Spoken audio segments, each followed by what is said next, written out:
আমাদের last topic ছিল, গতকালকে টপিক ছিল হচ্ছে থাইরয়েড হরমোন। আচ্ছা, তোমরা কি স্পষ্ট শুনতে পাচ্ছ? আমার হচ্ছে ভয়েস ঠিক আছে? যদি স্লো হয় আমাকে একটু কাইন্ডলি জানি। সো থাইরয়েড হরমোন সিনথেসিস পর্যন্ত তোমাদেরকে পড়াইছি আমি গতকালকে। হুম, আচ্ছা। সো আমাদের আজকের টার্গেটটা কি, আমি হচ্ছে একটু হ্যাপি তোমাদের, যেহেতু আমাদের এন্ডোক্রাইন আমি যেভাবে প্ল্যান করছিলাম তার চাইতে মোটামুটি ফার্স্টে যাচ্ছি ইনশাল্লাহ। সো আমাদের প্ল্যান হচ্ছে আজকে আমরা থাইরয়েড হরমোন শেষ করব। থাইরয়েড হরমোন শেষ করব। সিনথেসিসটা পড়ানো হয়েছে, থাইরয়েড হরমোন তো অনেক বড়। সো আমরা ফিজিওলজি যখন শেষ হয়নি, প্যাথোলজি পড়বো থাইরয়েড হরমোনের। তারপর অ্যাডেনাল কর্টেক্স শুরু করবো। সো অ্যাডেনাল কর্টেক্স আজকে আমাদের ইচ্ছা আছে অ্যাডেনাল কর্টেক্সের ফিজিওলজি পর্যন্ত ইনশাআল্লাহ আমরা শেষ করে ফেলবো। সো তারপরে আজকে পরে আর বাকি দুটা ক্লাসে আমরা ইনশাআল্লাহ এন্ডোক্রাইনের ফিজিওলজি শেষ করে ফেলবো। ওকে। সো দেন আমরা এন্ডোক্রাইনাল প্যাথোলজি শেষ করতে আমাদের 2 থেকে 3 দিন লাগবে, কারণ আমরা প্যাথোলজি সব পড়েই ফেলতেছি। প্যাথোলজি এক্সট্রা খুব বেশি আর কিছু নাই। ফার্স্ট এড বা ব্ল্যাক বুক এক্সট্রা যে জিনিসগুলো আছে সেগুলো আমরা পড়বো। ফার্মাকোলজি পড়তে 1 দিন লাগবে। ওকে। সো 10 তারিখের ভিতরে, মানে জুনের ক্লাস হবে জুলাই 10 তারিখ পর্যন্ত। সো জুলাই 10 তারিখের ভিতরে আমাদের ইনশাল্লাহ শেষ হয়ে যাবে। আহ, তারপরে আমরা নেক্সট কোন সিস্টেম ধরবো এবং আগামী মাসের 20-25 তারিখে হয়তো এন্ডোক্রাইনের এক্সাম দেবো। এটা হচ্ছে প্ল্যান। আর 27 তারিখে তো রেনালের এক্সাম আছে। সো গতবার সিজিএস এর এক্সাম দিতে গিয়ে অনেকে অনেক রকম এক্সকিউজ দেখায়। সো আই হোপ রেনালে কোনো এক্সকিউজ থাকবে না কারো। আচ্ছা চলো, সো ডায়াডামাল সিনথেসিস তো আমরা পড়ছি। তো আজকে আমাদের ফার্স্ট টপিকটা হচ্ছে যে binding of thyroid hormones in the circulation. মানে এটা কি? আমি যে জিনিসগুলো পড়াচ্ছি তোমাদের লিন্ডা ফিজিওলজি থেকে, লিন্ডা ফিজিওলজি পুরোটা হাই এন্ড, ঠিক আছে? কিছু জিনিস কিন্তু আমি বাদ দিচ্ছি, যেগুলো পড়ার কোনো প্রয়োজন নাই। তো যেগুলো আমি কথাগুলো বলবো, এই কথাগুলো যদি মনে রাখতে পারো, দেন তোমার স্টেপ 1 প্লাস স্টেপ 2 সিকের জন্য সবকিছু হয়ে যাবে। এখন দেখো, যে এই যে থাইরয়েড হরমোনের কথা আমি বললাম, যে T3 and T4 আমাদের মেইনলি দুইটা হরমোন নিয়ে কথাবার্তা, তাই তো? সো এখন এই T3 T4 এর ভিতরে সবচেয়ে অ্যাক্টিভ কোনটা, অ্যাক্টিভ কোনটা, ইনঅ্যাক্টিভ কোনটা, তোমরা বুঝো আমাকে বলো দেখি, কোনটা অ্যাক্টিভ আর কোনটা হচ্ছে বেশি সার্কুলেটেড বা সিক্রেটেড বেশি। আমাকে এই দুইটা ইনফরমেশন তোমার চ্যাট বক্সে লিখো দেখি। অ্যাক্টিভ ফর্ম কোনটা, অ্যাক্টিভ ফর্ম কোনটা, মানে অ্যাক্টিভ ফর্ম কোনটা? ভেরি গুড, T3 হচ্ছে অ্যাক্টিভ, তাই না? T4টা আমাদের সিক্রেশন বেশি হয়, বাট আমরা T4 থেকে দেন T3 তে কনভার্ট করতে পারি। তো ওই কথা, ওগুলো কেমনে কনভার্ট করে সেগুলো আমরা পড়বো। No worries. Very good, very good, thank you Mrittika, Sadia, Jibannath, Sadia Sunarthi. আচ্ছা, এখন দেখো T4, exactly T4 secreted most and T3 active. তাহলে এখন দেখো T3 T4 হচ্ছে আমাদের কেমন সার্কুলেশনটা হবে। তাহলে আমাদের হাতে আছে T3 এন্ড T4 হরমোন। হ্যাঁ, এখন এগুলা ব্লাডে দুইটা কন্ডিশনও থাকতে পারে, খুব হাইয়ার ইনফরমেশন এটা। সেটা হচ্ছে এরা আইদার বাউন্ড অবস্থায় থাকবে, কার সাথে বাইন্ড করবে সেটা ইম্পর্টেন্ট, সেটা পরে বলবো। সো আইদার এরা বাউন্ড অবস্থায় থাকবে অথবা ফ্রি অবস্থায় থাকবে। এবং ইন্টারেস্টিংলি মোস্ট ম্যাক্সিমাম পোর্শনটুকুই যেটা হয়, এরা বাউন্ড অবস্থায় থাকে কোনো একটা প্রোটিনের সাথে, ঠিক আছে? অল্প যে কিছু অংশ বা একটা ফ্র্যাকশনাল একটা পোর্শন যেটা থাকে সেটা হচ্ছে ফ্রি থাকে, এবং ফ্রি ওই পোর্শনের জন্যই কিন্তু আমাদের যে থাইরয়েড হরমোনের যে ফাংশনটুকু বা অ্যাক্টিভিটি সেগুলো আমরা পাই। ওকে। তাহলে দেখো যেটা বলতেছে যে T3 and T4 circulate in the blood stream either bound to plasma proteins or free. তো এখন কথা হচ্ছে, তাহলে এই যে বাউন্ড কার সাথে বাইন্ডটা করে, মেইনলি দুইটা। ওকে। একটা হচ্ছে ফার্স্ট যে প্রোটিনটা আছে সেটার নাম হচ্ছে থাইরক্সিন বাইন্ডিং গ্লোবিউলিন। এই থাইরক্সিন বাইন্ডিং গ্লোবিউলিন প্রোটিনের সাথে আমাদের T3 and T4 maximum পোর্শনটুকু bind থাকে। ওকে, 70 to 80% মনে রাখবা। নাম কি প্রোটিনটা? TBG. Okay, thyroxine binding globulin, thyroxine binding globulin. তাহলে টিবিজির সাথে আমাদের maximum T3 and T4 bind থাকে। স্মলার যে অ্যামাউন্ট থাকে, স্মলার কিছু অংশ থাকে, স্মলার অ্যামাউন্টের ভিতরে কিছু পোর্শন আমাদের ফ্রি থাকে, ফ্রি সার্কুলেশন হয়, আনবাউন্ড ফর্ম যেটাকে বলি। এই ফ্রি অনলি যে অ্যাক্টিভ ফ্রি থাইরয়েড হরমোন, এটাই আমাদের ফিজিওলজিক্যালি অ্যাক্টিভ। ওকে। আরো কিছু অংশ আমাদের অ্যালবুমিনের সঙ্গে বাইন্ড থাকে, প্রি অ্যালবুমিন এন্ড অ্যালবুমিন।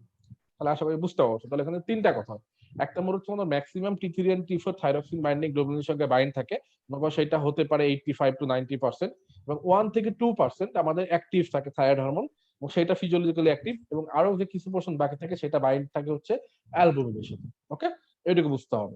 তাহলে যে পোর্শনটুকু বাইন্ড থাকতেছে আমাদের সেরামে, সেটা কিন্তু আমাদের কি হচ্ছে, একটা পুল হিসেবে স্টোরড বা স্টোরেজ হিসেবে জমা থাকতেছে। ওকে, যেটা পরে রিলিজ হতে পারে যখন প্রয়োজন হবে আমাদের বডি। তাহলে তুমি চিন্তা করো, খুবই হচ্ছে কমন সেন্স দিয়ে তুমি চিন্তা করো, এটা একটা বেসিক বিষয়। সেটা হচ্ছে, তাহলে যদি ম্যাক্সিমাম পোর্শনটুকু আমাদের বাইন্ড থাকে এবং অল্প একটা পোর্শন অ্যাক্টিভ থাকে, ফ্রি থাকে, যেটার কারণে আমরা অ্যাক্টিভিটিটা পাচ্ছি। তাহলে তুমি চিন্তা করো, কোনো কারণে যদি এই বাউন্ড যে ফ্র্যাকশনটা আছে এটাতে যদি কোনো কারণে অল্টারেশন হয়, তাহলে কিন্তু আমাদের থাইরয়েড হরমোনের যে ফ্রি লেভেল সেটাতেও আলটিমেটলি অল্টারেশন হয়ে যাবে। হ্যাঁ, মানেটা কি চিন্তা করো। তাহলে যে কথাটা বললাম যে থাইরয়েড হরমোনের ম্যাক্সিমাম পোর্শনটুকু আমাদের থাইরক্সিন বাইন্ডিং গ্লোবুলিনের সঙ্গে বাইন্ড থাকতেছে, ওকে? আর ফ্রি পোর্শনটা যেটা হচ্ছে ফিজিওলজিক্যালি অ্যাক্টিভ থাকতেছে। এখন মনে করো আমাদের দুইটা কন্ডিশন পড়বো, একটা হচ্ছে লিভার ফেলিওর, একটা হচ্ছে প্রেগন্যান্সি। লিভার ফেলিওর বা হেপাটিক ফেলিওর যেটা হয়, আমাদের থাইরক্সিন যে বাইন্ডিং গ্লোবিন এটা কোত্থেকে আসে? এই থাইরক্সিন বাইন্ডিং গ্লোবিন এই প্রোটিনটা আমাদের যেহেতু লিভার ম্যাক্সিমাম প্রোটিন সিনথেসিস করে, এটা একটা প্রোটিন, সুতরাং থাইরক্সিন বাইন্ডিং গ্লোবিন আমাদের আসে মেইনলি হচ্ছে লিভার থেকে, ওকে? কোত্থেকে আসে? লিভার থেকে।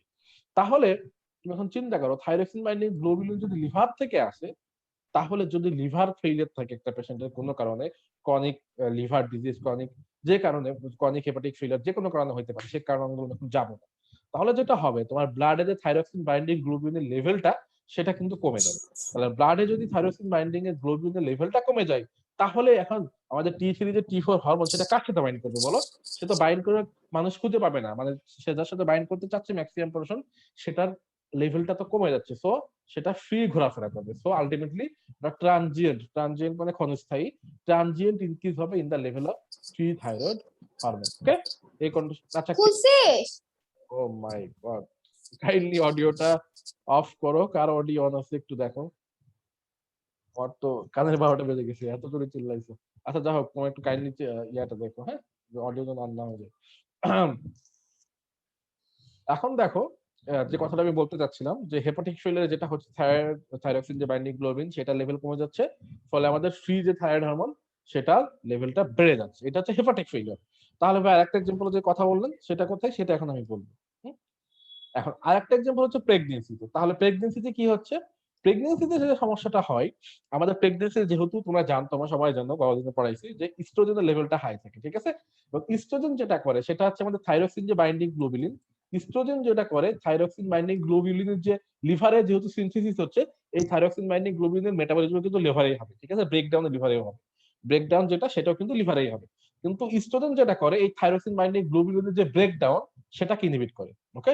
টিবিজির যে ব্রেকডাউন সেটাকে ইনহিবিট করবে, ফলে আলটিমেটলি টিবিজির লেভেলটা প্রেগন্যান্সিতে থাইরক্সিন যে বাইন্ডিং গ্লোবিন লেভেল সেই লেভেলটা কিন্তু বেড়ে যাচ্ছে, ঠিক আছে?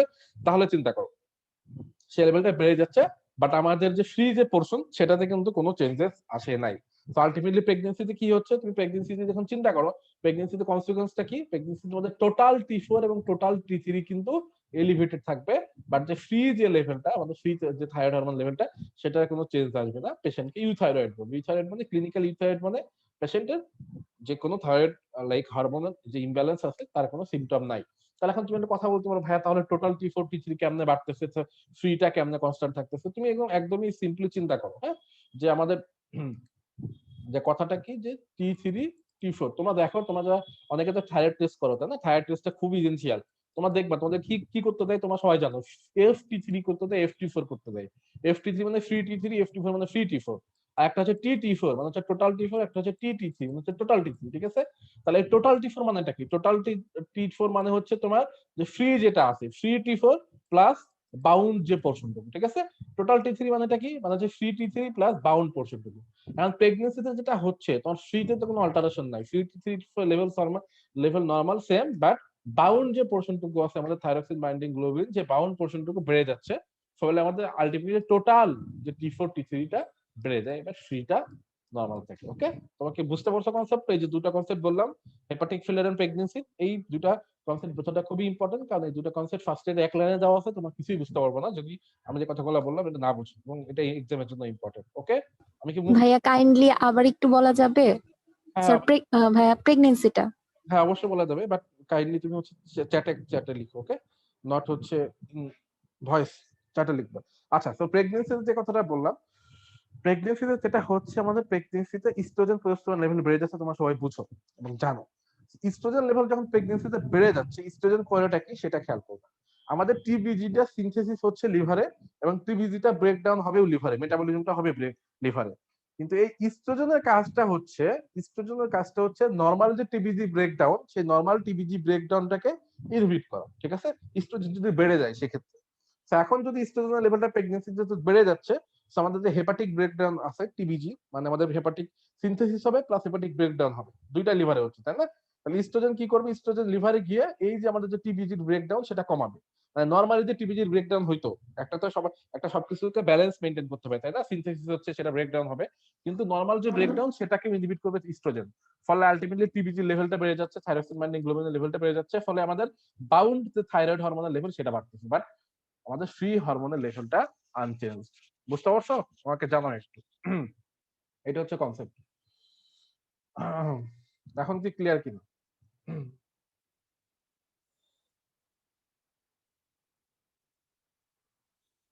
আমাকে যে কোশ্চেনটা করলে বুঝতে পারছো তুমি, না একবার আমাকে রিপিট করতে হবে, এটা জানো? কোনো কোশ্চেন থাকলে করতে পারো।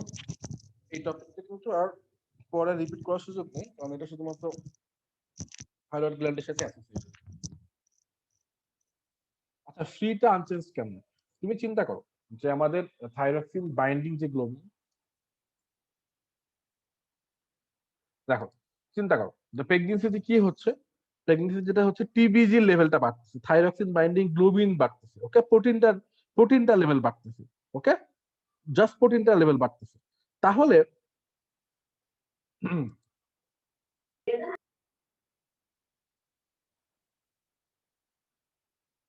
ফ্রিটা বাউন্ড করবে না কেন? হ্যাঁ, ওকে। তো এখন যেটা হচ্ছে, দেখো, তাহলে যখন আমাদের টিবিজি লেভেলটা বেড়ে যাচ্ছে, তখন আমাদের মোর থাইরয়েড হরমোন কি করবে, বাইন্ড করতেছে টিবিজির সাথে, এবং লেস থাইরয়েড হরমোন তো ফ্রি থাকার কথা। আমি ভেরি গুড, তোমাদের প্রশ্নটা ঠিক আছে, কিন্তু আমি আলটিমেট কনসিকুয়েন্সটা বলছি। কারণ আলটিমেট ওই ডিটেলস টুকু ভিডিওতে কেন বলিনি, কারণ এগুলো তোমরা পড়লেই বুঝতে পারতো। আচ্ছা, যেহেতু প্রশ্নটা করছো শুধু বুঝাই ফেলি। তো আলটিমেটলি আমাদের প্রথম যে সিচুয়েশন, ফার্স্ট যে সিচুয়েশন, সেক্ষেত্রে হ্যাঁ, আমাদের যেহেতু টিবিজির লেভেলটা বাড়তেছে, ফলে বেশি বেশি হরমোন বার্ন করবে, এবং আমাদের ফ্রি হরমোন একটু কমে যাবে, এটা স্বাভাবিক। কিন্তু আমি একটা কথা বলছি, তোমার খেয়াল করবে, সেটা হচ্ছে ট্রানজিয়েন্ট, ওকে? ক্ষণস্থায়ী, ট্রানজিয়েন্ট।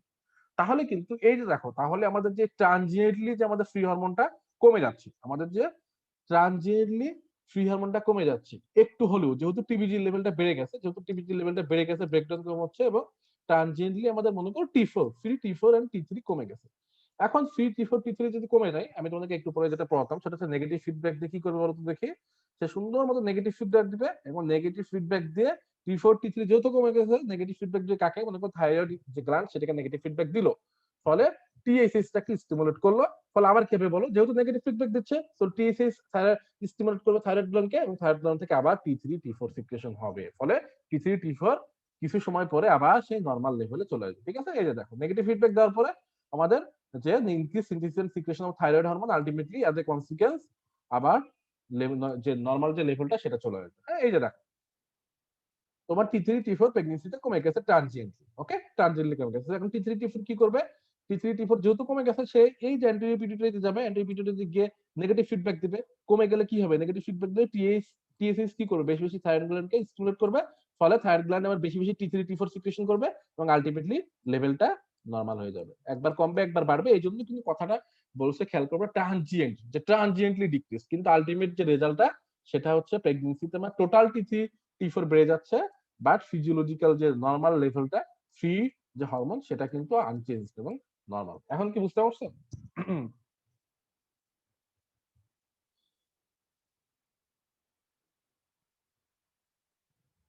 কি নাইস, নাইস কি তুমি হচ্ছে যে ফেসবুকের কমেন্টের মতো নাইস লিখতেছো কেন? বুঝতে পারছো না সেটা বলো।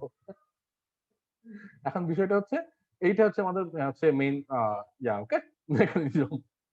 আচ্ছা দেখো, তাহলে এটা খুবই ইম্পর্টেন্ট কনসেপ্ট। হ্যাঁ, তাহলে আমরা নেক্সট কনসেপ্টে যাই।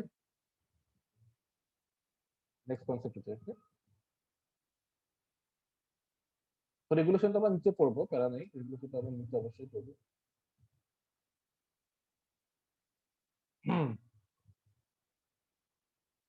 এখন দেখো, আমাদের নেক্সট যে টপিকটা সেটা হচ্ছে অ্যাক্টিভেশন অফ টি4 ইন টার্গেট টিস্যুস। তো তোমরা যেটা সবাই জানো, সেটা হচ্ছে আমাদের যে সিক্রেটারি, যে মেজর যে সিক্রেটারি প্রোডাক্ট থাইরয়েড গ্ল্যান্ড, সেটা হচ্ছে টি4। এই কথা আমি অনেকবার রিপিট করছি, যে টি4 হচ্ছে আমাদের মেজর সিক্রেটারি প্রোডাক্ট। আচ্ছা, কিন্তু কথাটা হচ্ছে T4টা আমাদের লেস অ্যাক্টিভ, কার চাইতে লেস অ্যাক্টিভ, সেটা হচ্ছে T3 এর চাইতে লেস অ্যাক্টিভ। তাহলে আমাদের সিচুয়েশনটা যেহেতু আমাদের পক্ষে যাচ্ছে না, সো আমাদের তখন কিছু একটা ফাইন্ড ওয়ে বার করা লাগবে, তাই না? ফাইন্ড আউট করতে হবে যখন একটা ওয়ে। সো এটা কি, সেহেতু একটা ওয়ে হচ্ছে আমাদের যে প্রবলেমটা, এই প্রবলেমটা সলভ করে দিচ্ছে যে 5 প্রাইম আয়োডিনেজ এনজাইম। 5 প্রাইম আয়োডিনেজ কি করবে, আমাদের T4 থেকে কনভার্সন হয়ে T3 এন্ড রিভার্স T3 তে কনভার্ট হবে। ওকে, T3 এন্ড রিভার্স T3 তে কনভার্ট হবে। সো এটা যদি আমি বলি, যেটা বলতেছিলাম,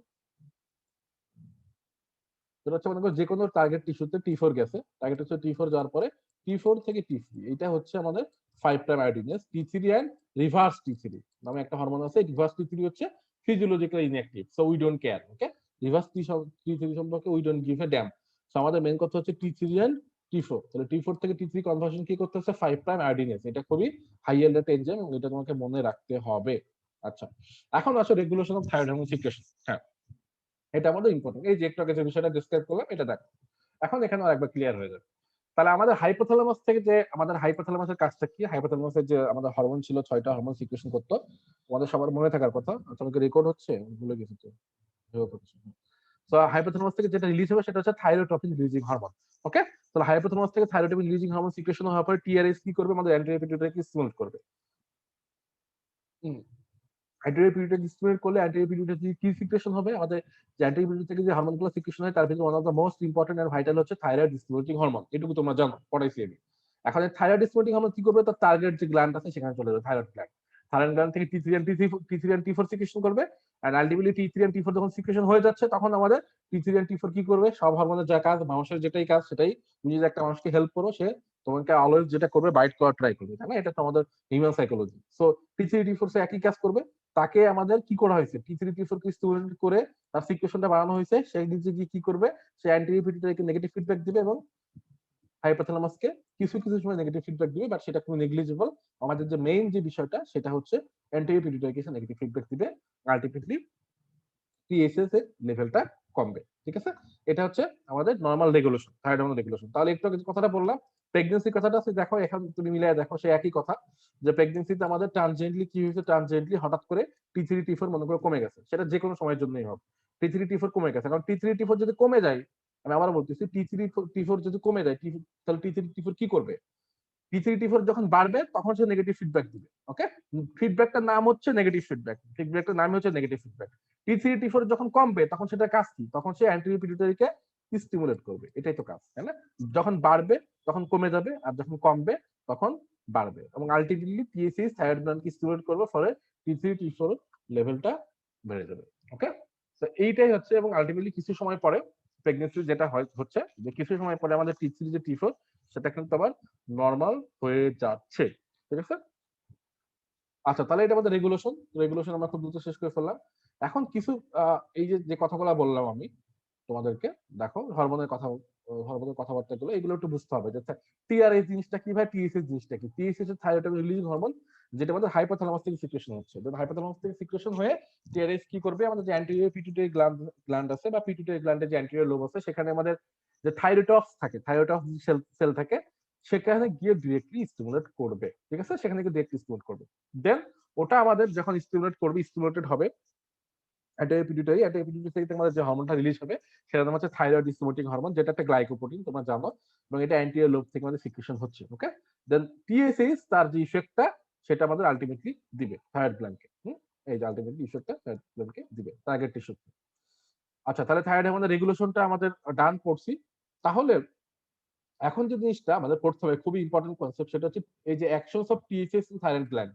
মানে আমি এই যে থাইরয়েড গ্ল্যান্ডের উপরে টিএসএস এর অ্যাকশন গুলো আসলে কি কি, এবং টিএসএস রিসেপ্টর জিনিসটা কি। ওকে, এই দুটা টপিক তোমাদেরকে এখন বুঝতে হবে, কনসেপ্ট বুঝতে হবে। তাহলে খেয়াল করো, তাহলে কথাটা হচ্ছে, আমাদের এই যে actions of thyroid stimulating hormone on the thyroid gland are initiated when TSS binds to membrane receptor. কথাটা মানে কি ভাইয়া? মানেটা হচ্ছে, আমাদের টিএসএইচ এর কাজটা কি, ওই যে হরমোন রিসেপ্টর কমপ্লেক্সে চলে আসো, টিএসএইচ আমাদের অ্যান্টিপিটিউটারি থেকে রিলিজ হচ্ছে, রিলিজ হয়ে টিএসএইচ কোথায় যাবে, থাইরয়েড গ্ল্যান্ডে যাবে। থাইরয়েড গ্ল্যান্ডে গেলে তো হচ্ছে না, শুধুমাত্র গেলেই তো হচ্ছে না, থাইরয়েড গ্ল্যান্ডে কি আছে, টিএসএইচ এর জন্য একটা রিসেপ্টর বসে আছে, এই যে রিসেপ্টর বসে আছে, সেই রিসেপ্টরে গিয়ে টিএসএইচ গিয়ে বাইন্ড করবে। তাহলে এখন হরমোনাল রিসেপ্টর কমপ্লেক্স তৈরি হলো। এখন হরমোনাল রিসেপ্টর কমপ্লেক্স যে তৈরি হলো, এটাই যে হরমোন রিসেপ্টর সিগন্যালিং পাথওয়ে, এটা কাকে ফলো করে? এটা অ্যাডেনাইল সাইক্লেসকে ফলো করে। ঠিক আছে, তোমরা দেখে নিবা।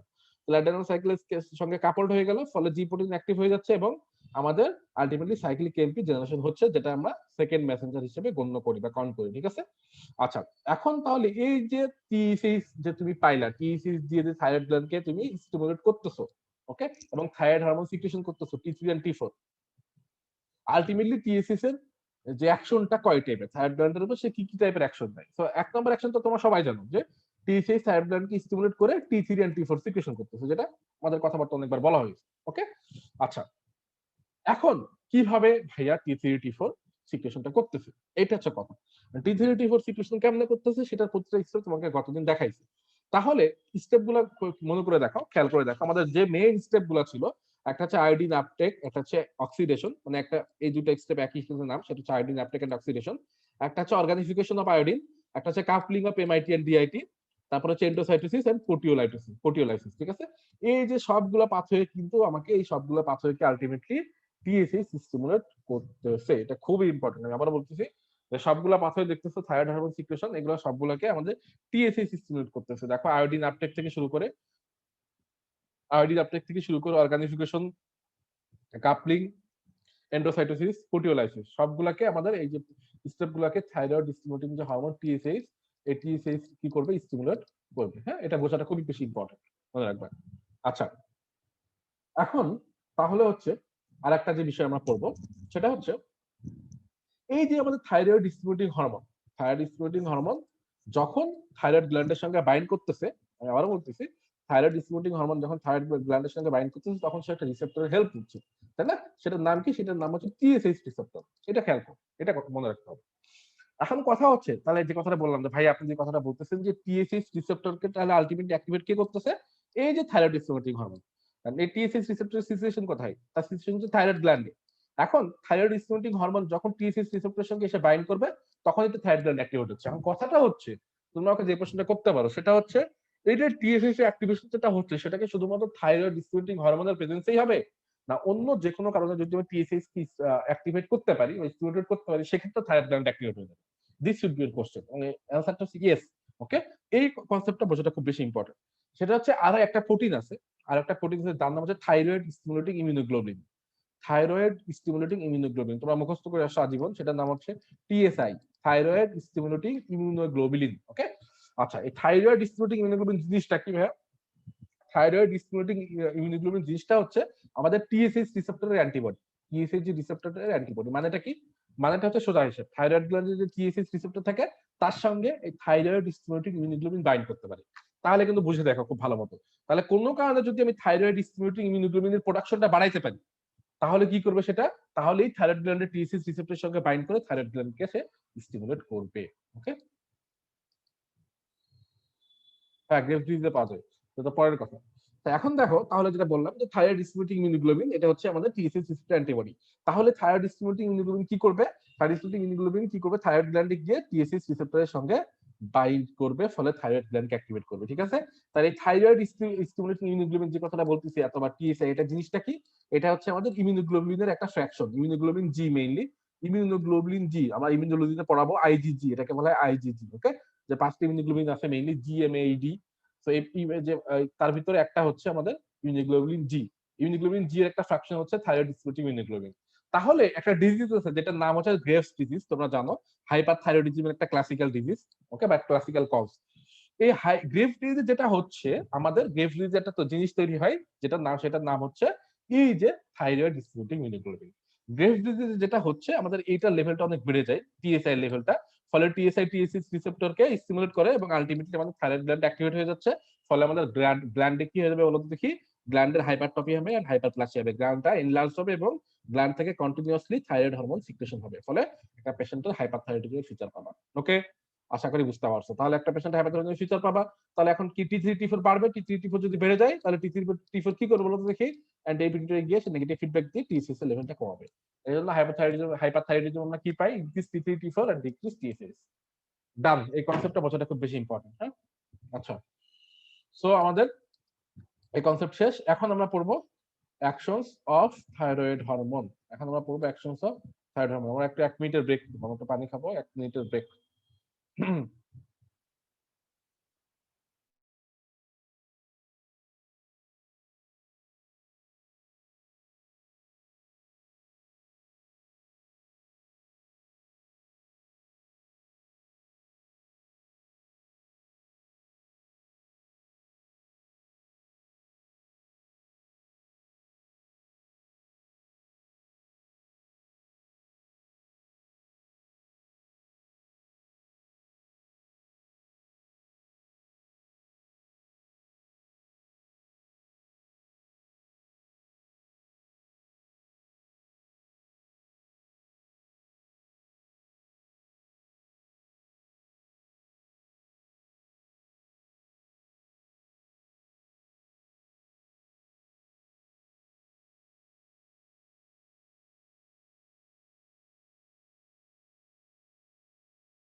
আচ্ছা, সো চলো আবার শুরু করি। কেউ কিছু লিখছে বোধহয়। আচ্ছা ভাই, একটু স্লো বলা যাবে? হ্যাঁ, স্লো তো বলা যাবে, কোনো সমস্যা নেই। বাট সমস্যাটা হচ্ছে আমাদের স্টেপ ওয়ানে আসলে পড়াশোনা এতই বেশি, তোমাদেরকে আসলে এতই পড়ানো, এতই কনসেপ্ট, যে আসলে স্লো পড়াতে চাইলেও স্লো হয় না, বুঝতে পারছো? মানে আমি কিন্তু আমাদের এমনিতেই একটা সিস্টেম শেষ করতে 1 মাস লাগতেছে, তাই না? ক্লোজ টু 1 মান্থ লাগতেছে বোধহয় একটা সিস্টেম শেষ করতে। So, আমাদের সিভিএস এ অনেক সময় লাগছে শেষ করতে। সো এইভাবে শেষ করলে আমাদের সব সিস্টেম গুলো, মনে করো তোমাদেরকে একটা ইনফরমেশন দেওয়া হয়নি, আমি যখন সিকে দিব, আমি সিকে ইনশাল্লাহ দ্রুতই দিব। তো সিকে দেওয়ার সময় আমার 2 মাসের গ্যাপ থাকবে। সিকে সময় আমি আসলে তখন কন্টিনিউ করতে পারবো না। তো তার আগে তোমাদেরকে আমি অবশ্যই বাকি সিস্টেম গুলা শেষ করাইতে চাই, অ্যাটলিস্ট নিউরোলজি যদি বাকি থাকে, বাট অ্যাটলিস্ট বাকি সিস্টেম গুলো, নিউরো অ্যান্ড মাইক্রোবায়োলজি বাদে হলেও বাকি সিস্টেম গুলো আমি শেষ করাইতে চাই। হচ্ছে আমরা এরপরে জিআইটি যদি পড়ি, জিআইটি, দেন রেসপিরেটরি, দেন হচ্ছে haematology, respiratory, GIT, haematology, musculoskeletal, then হচ্ছে রিপ্রোডাক্টিভ, তাই না? 5টা সিস্টেম বাকি আছে, আমি যদি একটা মিস না করি। এরপরে 5টা সিস্টেম বাকি আছে, তারপরে আমরা পড়বো হচ্ছে নিউরোলজি, বায়োস্ট্যাট, তারপর হচ্ছে মাইক্রোবায়োলজি, ইমিউনোলজি। সো আমি এর ভিতরে তোমাদেরকে অ্যাটলিস্ট আরো 4টা 5টা সিস্টেম শেষ করাতে চাচ্ছি। দেন করে হয়তো আমি নভেম্বর ডিসেম্বরের দিকে তোমাদের একটা গ্যাপ নিব।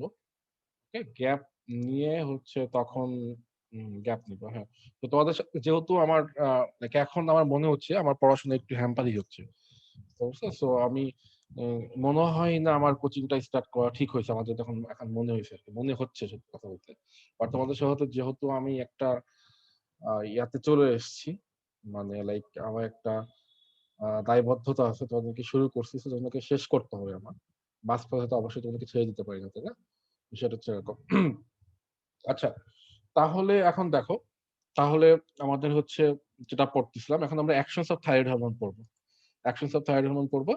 এটা আসলে খুব বেশি ইম্পর্টেন্ট এই জন্য, দেখো তোমাদের অ্যাকশনস অফ থাইরয়েড হরমোন তোমাদের ফিজিওলজির জন্য প্রয়োজন হবে, প্লাস প্যাথোলজির জন্য প্রয়োজন হবে। হ্যাঁ, প্যাথোলজির জন্য প্রয়োজন হবে। এবং আমরা আমরা এখন যে অ্যাকশনটা পড়বো, তো তোমাদের একই সঙ্গে হাইপার থাইরয়েডিজম এন্ড হাইপোথাইরয়েডিজম দুটা কভার হয়ে যাবে। হ্যাঁ, তো এটা খেয়াল করবে এখন অ্যাকশনস অফ থাইরয়েড হরমোন। তো একটা কথা আমি বলছি তোমাদেরকে, তুমি এটা একটু খেয়াল করে দেখবা। সেটা হচ্ছে আমাদের থাইরয়েড হরমোনস কিন্তু ভার্চুয়ালি এভরি অর্গান সিস্টেমকে এফেক্ট করে। হ্যাঁ, ভার্চুয়ালি এভরি অর্গান সিস্টেমকে এফেক্ট করে। দেখবা তুমি যদি তোমার আজকে একটা সমস্যা নিয়ে যাও, বিশেষ করে মেয়েরা, যে তুমি হচ্ছে, যেহেতু মেয়েদের কথা কেন বললো একটু পরে বলতেছি, যে তোমার হচ্ছে অনেক ফ্যাটিক লাগতেছে, তোমার ওয়েট গেইন হচ্ছে বা ওয়েট লস হচ্ছে, তোমার ঘুম পাচ্ছে অনেক বেশি, তোমার ঘুম হচ্ছে না, তোমার মেনস্ট্রুয়েশন ইরেগুলার, যে কোনো কারণে তোমাকে কিন্তু একটা ডক্টরের কাছে তোমাকে আগে টিএসএস টি3 টিউশন করতে হবে, টিএসএস আর টি4 করতে দেবে, তাই না? স্বাভাবিক। কেন করতে দেয়? কারণটা হচ্ছে থাইরয়েড হরমোনের বিষয়টা হচ্ছে এতটাই বিস্তৃত যে তোমার আসলে থাইরয়েড হরমোনের, তোমার যদি হাইপারথাইরয়েডিজম হয় বা হাইপারথাইরয়েডিজম হয়, বিষয়টা এরকম না যে প্রত্যেকটা ইন্ডিভিজুয়াল যে অ্যাবনর্মালিটি তোমার ভিতরে পাওয়া যাবে। ওকে, কিছু ফিচার তোমার ভিতরে প্রেজেন্ট থাকতে পারে, কিছু ফিচার প্রেজেন্ট নাও থাকতে পারে। বিষয়টা হচ্ছে এরকম।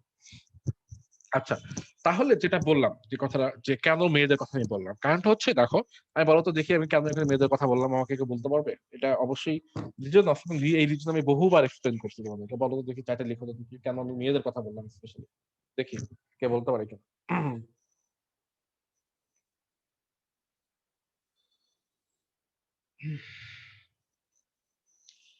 এক্সপেক্টেড, যে আমি এক্সপেক্ট করতেছি দুই একজন অ্যাটলিস্ট বলতে পারবে যে কেন আমি মেয়েদের কথা বললাম।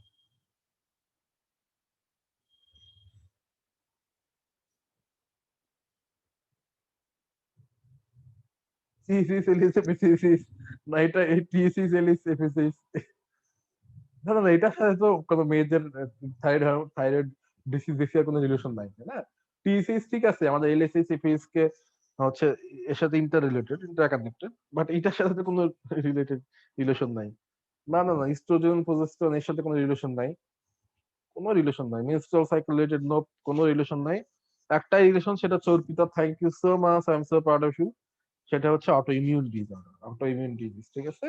এই থাইরয়েড হরমোনের হাইপারথাইরয়েডিজমের মোস্ট কমন কজ হচ্ছে গ্যাস ডিজিজ, হাইপোথাইরয়েডিজমের মোস্ট কমন কজ হচ্ছে হাসিমতো থাইরয়েডাইটিস। এই দুইটা ডিজিজ হচ্ছে অটো ইমিউন ডিজিজ, এবং অটো ইমিউন ডিজিজ মেয়েদের বেশি হয় রিপ্রোডাক্টিভ এজে। ওকে, হুম, আচ্ছা, তাহলে দেখো থাইরয়েড হরমোনের যে কথাটা বললাম, যে ভার্চুয়ালি এভরি অর্গান সিস্টেমকে এফেক্ট করে।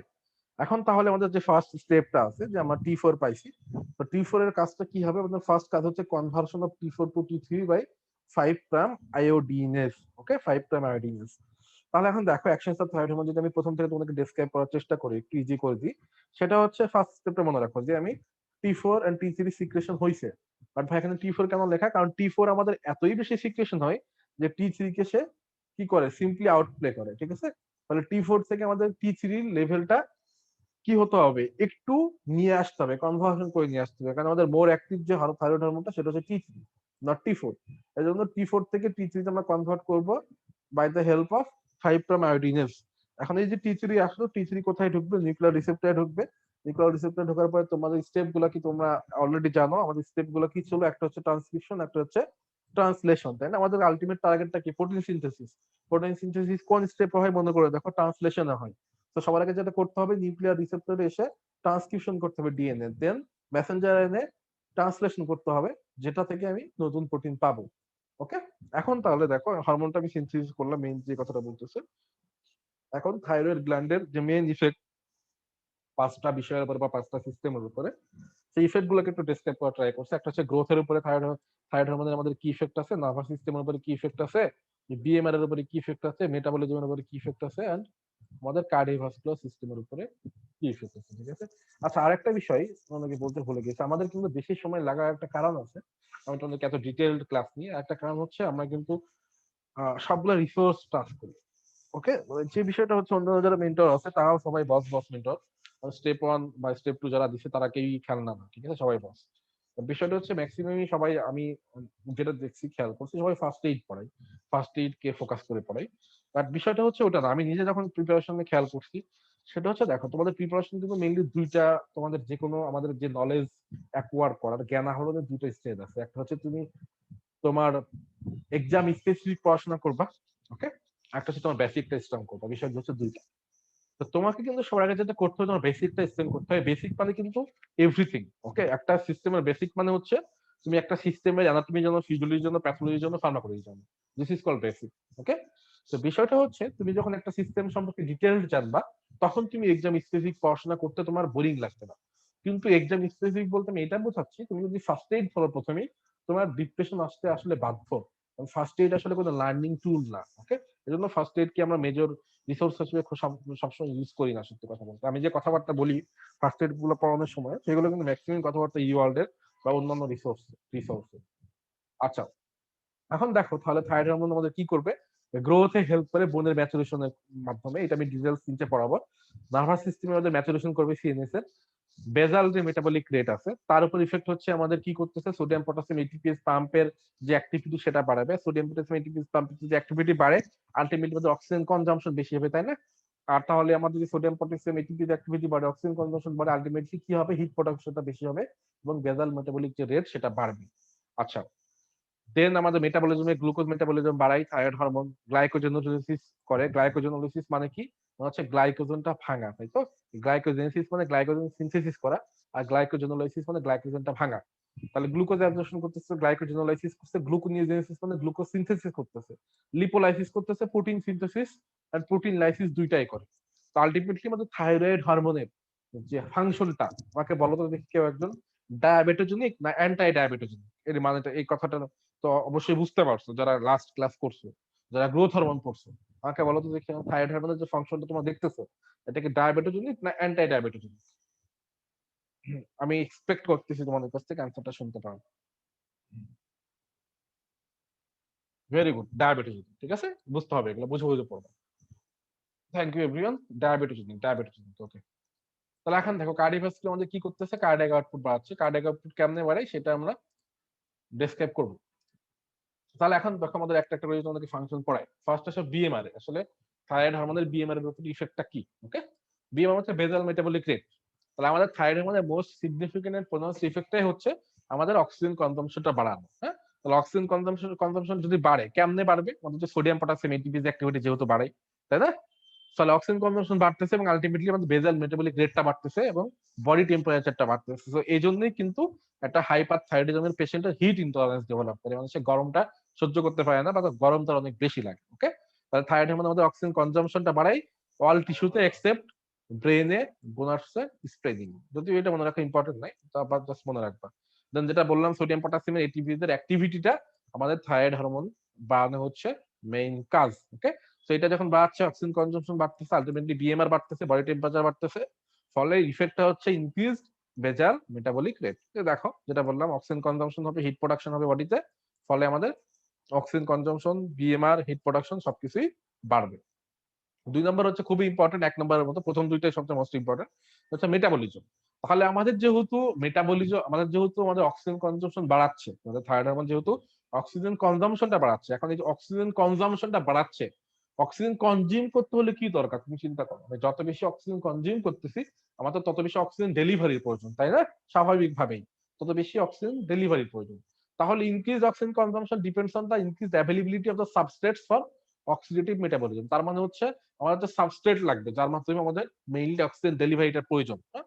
আচ্ছা, তো দেখো তাহলে যে কাজগুলো করতেছে থাইরয়েড হরমোন, নাম্বার 1 হচ্ছে জিআইটি থেকে আমাদের গ্লুকোজ অ্যাবজর্পশনটা বাড়াচ্ছে। তাহলে জিআইটি থেকে গ্লুকোজ অ্যাবজর্পশনটা বাড়ানো মানে হচ্ছে আমাদের যে ব্লাড সুগারটা, বিএস ব্লাড সুগার বলে, ব্লাড সুগার লেভেল কিন্তু থাইরয়েড হরমোন বাড়াচ্ছে, তার মানে ডায়াবেটোজেনিক, ওকে। তাহলে 1 নম্বর হচ্ছে গ্লুকোজ অ্যাবজর্পশন বাড়াবে জিআই ট্র্যাক্ট থেকে। আচ্ছা, এবং দেখো আরেকটা ইম্পর্টেন্ট ইফেক্ট হচ্ছে থাইরয়েড হরমোন অন্যান্য যে ডায়াবেটোজেনিক হরমোন আছে, আমার কথাটা খেয়াল করবে, অন্যান্য যে ডায়াবেটোজেনিক হরমোন গুলো আছে ওই ডায়াবেটোজেনিক হরমোন গুলোকে সে স্টিমুলেট করতেছে। ভাই কি কি আছে তোমরা জানো সবাই, সেটা হচ্ছে একটা গ্লুকাগন। গ্লুকাগনের কাজ কিন্তু ব্লাড সুগার বাড়ানো, তাই না? দেন তারপর আসে এপিনেফ্রিন। এপিনেফ্রিন মানে কি? ক্যাটাকোলামাইন। ক্যাটাকোলামাইন কি কি আছে? Epinephrine, norepinephrine, dopamine. তো এপিনেফ্রিনও কিন্তু আমাদের ব্লাড সুগার বাড়ায়। গ্রোথ হরমোন সেটা তো অবশ্যই বাড়ায়, গত দিন পড়াইছি। ওকে, তাহলে আলটিমেটলি ইফেক্ট হচ্ছে ডায়াবেটোজেনিক বা গ্লুকোজের লেভেলটা বাড়াচ্ছে। এরপর সে গ্লুকোনিওজেনেসিস মানে গ্লুকোজ সিনথেসিস বাড়াচ্ছে, সেই একই কথা। লিপোলাইসিস মানে কি? লিপোলাইসিস মানে লিপিডটা ভেঙে সেই আলটিমেটলি গ্লুকোজ হচ্ছে। দেন প্রোটিওলাইসিস মানে প্রোটিনটাও ভাঙতেছে। এখন ইয়ার উপরে তুমি দেখো, আমাদের যদি ভাগ করি যে carbohydrate metabolism, fat metabolism and protein metabolism, এই তিনটার উপরে আমাদের থাইরয়েড হরমোনের ইয়াটা কি, ইফেক্টটা কি? আমাদের carbohydrate metabolism, CHO, fat metabolism and protein metabolism, তাই তো? তিনটাই তোমাদের কাজ। তাহলে কার্বোহাইড্রেট মেটাবলিজম কি করতেছে? গ্লুকোজ, ব্লাড গ্লুকোজ লেভেলটা কিন্তু আলটিমেটলি বাড়ছে, এটা হচ্ছে আমাদের আলটিমেট ইফেক্ট, ঠিক আছে? ফ্যাট মেটাবলিজম কি করতেছে? লিপোলাইসিস করতেছে। লিপোলাইসিস, ইনক্রিজ লিপোলাইসিস মানে লিপিড ব্রেকডাউন। আর প্রোটিন মেটাবলিজম যেটা করতেছে, both protein synthesis and protein breakdown, both protein synthesis and protein breakdown, এই দুইটা কাজে কিন্তু আমাদের থাইরয়েড হরমোন করে। ওকে, তো এইটুকু জানলেই হবে।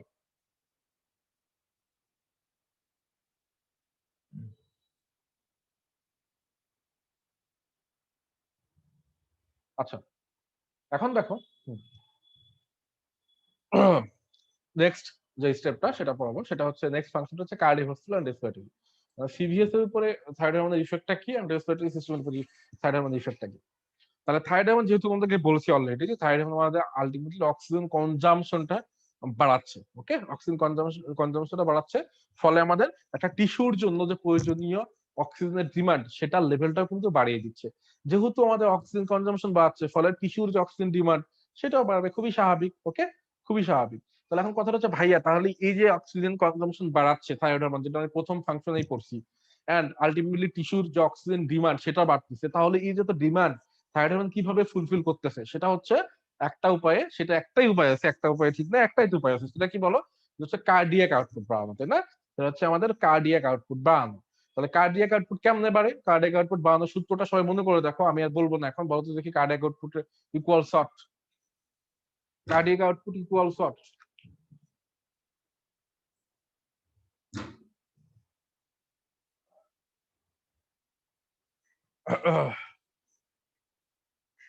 একজন অ্যান্সার দিছে মনে হচ্ছে শুধু।